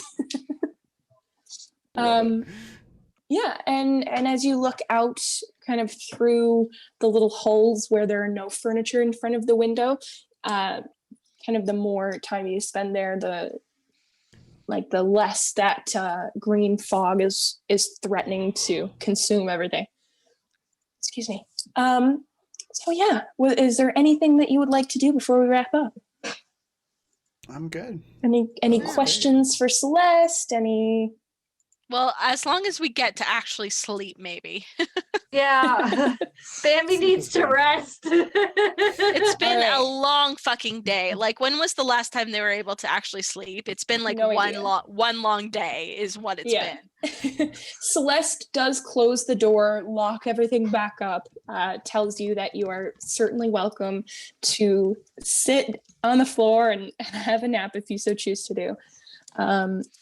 And yeah, so before we wrap it up then, similarly to our session 2 weeks ago, as the faithful party wind down for a quick nap, the camera kind of pans in a different direction back across the city to where we saw this lady last time.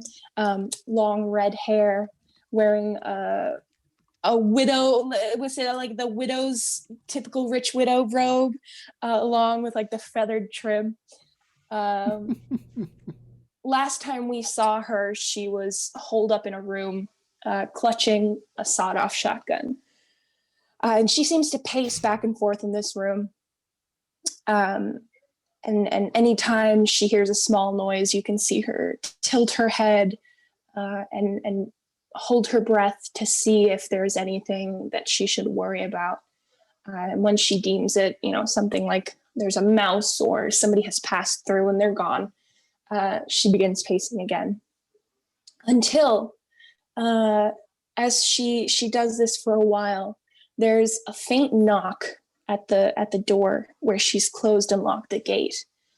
And as she turns towards the door to start over to it, she begins to smile. And it's not really a mean kind of feeling to the smile, but it's definitely not just a joyful smile. And she makes her way over to the door, and her heels make a very light clicking sound as she walks. And she opens the gate, unlocks and opens the gate, and opens the door just a smidge so that she can poke her little face out. And on the other side of this door, smiling back at her with the same almost not quite meanness, but there's clearly a familiarity there. On the other side of the door are two young men standing with their arms crossed. And this kind of mean smile that they wear melts into one of genuine joy as they see the woman on the other side of the door. And one of them speaks up and says, "Well, Vixen, you saucy girl, long time no see." And that's where we're going to end today. Nice. It makes me so happy. You've no idea. I'm going to cry with excitement. Yay! I'm excited that you're excited. Yay! Well, before we go on a raid, let's let everybody say what their favorite part was and where we can find them and all that good stuff. Let's start with Vanessa. V, what was your favorite part? Where can we find you next? And anything else you want to share? My favorite part, I think, was the energy today. It felt like we kind of picked up a pace today and started going a little bit more with it, which was absolutely fantastic. I'm so happy about that. And just kind of, even though we've done a lot of combat today, we got through quite a bit in different sections with different splicers. So rather than just one long battle, we got to get input in a different area each time, which was phenomenal. And the way you guys kind of add so much flavor to it each time and make the battles your own, and all the stupid puns and the way that Klaus just is out of control. It's always fun. So yeah, I'm really, really excited to see where we go from here. I'm really, really excited to get to Vixen. So Yeah, it's gonna be cool. I think Yaz is probably going to be really excited to get to Vixen too. Yes, for so many reasons. Mostly, so I decided that I was going to continue to carry forth with Sydney for two reasons. One, in case Riley ever did decide that she wanted to come back, even if it was just for one session in the future, if she felt like she wanted to jump in and join in again, I wanted that option to be available to her. This is a character that she spent time and energy creating. I didn't want Sydney to just fizzle out due to some bad circumstances that prevented Riley from being able to really enjoy this character. So I wanted to keep going with Sydney as a way to kind of, she's here if you need her, if you want to jump in for a day or whatever. But also, secondly, I do have just like a little tiny Easter egg planned. And the Easter egg is for Sydney and Riley in particular, but I feel like you guys are really, really going to enjoy it as well. So I couldn't let that pass. I definitely made that decision very quickly that I needed to bring Sydney along. So I'm very excited to get to that and kind of it's very, very small, but I actually wrote it out in like a short story form for Riley, and she absolutely fucking loved it. So I'm really, really excited to see what you guys think. Nice. But yeah, as for where you can find me next, what is today? Wednesday. I will be back here tomorrow for Star Wars. That's always so weird to me now that I'm here 3 days. Yeah, so here tomorrow evening for Star Wars, and then Saturday evening again for more Animus Obsentus. But if you'd like to check out my work, you can do so at my art Twitter, which is at Pepero Draws. That's Pepero like the candy, as well as my coffee page, which is coffee.com/Pepero Princess. So I've got like character work up there and some examples of my traditional stuff as well. So if you'd like to support me on my coffee page, then you can certainly do it that way. But yeah. Awesome. Next, let's hop over to Yaz. What was your favorite part? Where can we find you? And anything else you want to share? I have so many favorite parts. Hold on.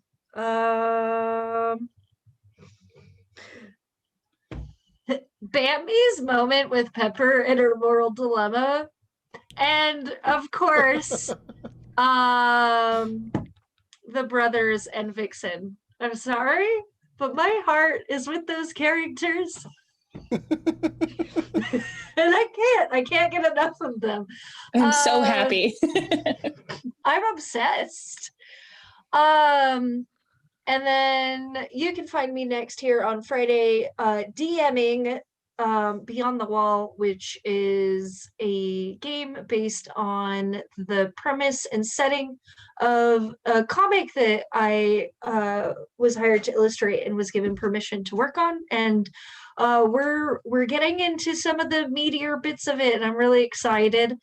And of course, you can see my work on Twitter. My handle is underneath my name, or on my website, studiotart.com, which I will put in the chat again. And that's it for me. Awesome. Next, we'll hop over to Rowan. What was your favorite part? Where can we find you? And anything else you'd like to share? So my favorite part was probably Klaus's extraness. Honestly, we were all a little out of it today, and that made for some hilarious results. So it was Klaus's extraness and how the team actually worked together for once. That was also like, I think, a huge improvement. Like, because you guys were all in, like, let's, how do we help out Pepper here with her goal of like bear trapping this guy? And it's like, we've never had the team actually work together like that before. Granted, I threw a wrench in that, but still, we all kind of were for one goal for once. So where you can find me next is Saturday morning. Well, Saturday afternoon. So 1:00 Mountain Time. Noon Mountain Time. Noon Mountain Time. There we go. Thank you very much. My brain. Where I am running Time Travelers, and that is a Monster of the Week kind of Lovecraftian pseudo horror. It's not like full horror, but it does deal with horror elements. But very, very sci-fi, dealing with, once again, time travel and monsters and timelines and the void and the creatures within it. So yeah, there's a lot of really fun things to look forward to. So that's where you can find me next. And aside from that, you can find me at rowannorthillustrations.org, where I will be updating my website on events that I'm doing in the future. So yeah. Nice. Awesome. That just leaves me my favorite part. It was all really good. I really enjoyed Pepper's like just camping that window and shooting people in the face. That was pretty great. And all the stuff with the we lost V. Oh no. All the stuff with the bear trap, that's the word, was really great. I really enjoyed Bambi's trying to step on the guy's throat and missing. and then getting it. That was really good. And yeah, the whole thing was just a lot of fun. It was fun getting to do a lot more Klaus stuff again. But I am glad Niklaus showed back up. Um, and I'm really excited to see how this experience is going to have changed him a little bit uh, next week, especially after shotgunning something that's meant to be injected. That's like a magic ice power thing. So that'll also be interesting. You can find me next. Tomorrow I'll be GMing Elite Beskar, which is our Star Wars game. And that's just Mandoa for Clan of Steel. And that's at 6 p.m. Mountain Time, 8 p.m. Eastern. Should be a lot of fun. We use the Star Wars Saga edition, so it's the old school D20 system. Oh no, no worries, V. But yeah, as for other stuff, my link tree is right there in chat. The sponsor information just popped up there a second ago as well. So I won't repost that, but it's a Grinding Coffee company. So if you go to grindingcoffee.co, use the code Raven, you can get 10% off your order. It's really good stuff. They roast it right before they ship it, so it's super fresh when you receive it. And a bit of trivia about coffee: you actually can't grind it up and drink it immediately after you roast it, so it's got to sit for a couple days. So it's literally about as fresh as you can possibly get. So it's good stuff. And then also Fundamental RPG. Second edition is coming out either at the end of February or that first week in March. So you can pre-order at a discounted price up until it actually comes out. And you can find all that at coffee.com/raven/shop. And the paperback prices do include shipping. So you won't have to worry about paying for shipping later or anything like that. It's all included. And then finally, Intrepid, which is my IRL adventuring gear line. So outdoors wear, athletic wear, and casual wear, as well as some accessories like water bottles and travel mugs and mouse pads, things like that. All with a tabletop kind of theme to them. You can check that out at coffee.com/raven/shop as well. I think that's everything. The raid cry again is in chat. Do you have anything to board up the window, like a board? And we're gonna go raid Kent Weeps, who's just all around great person, really fun streamer.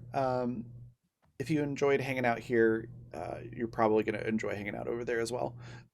So definitely give him a follow and say hello if you're not following already.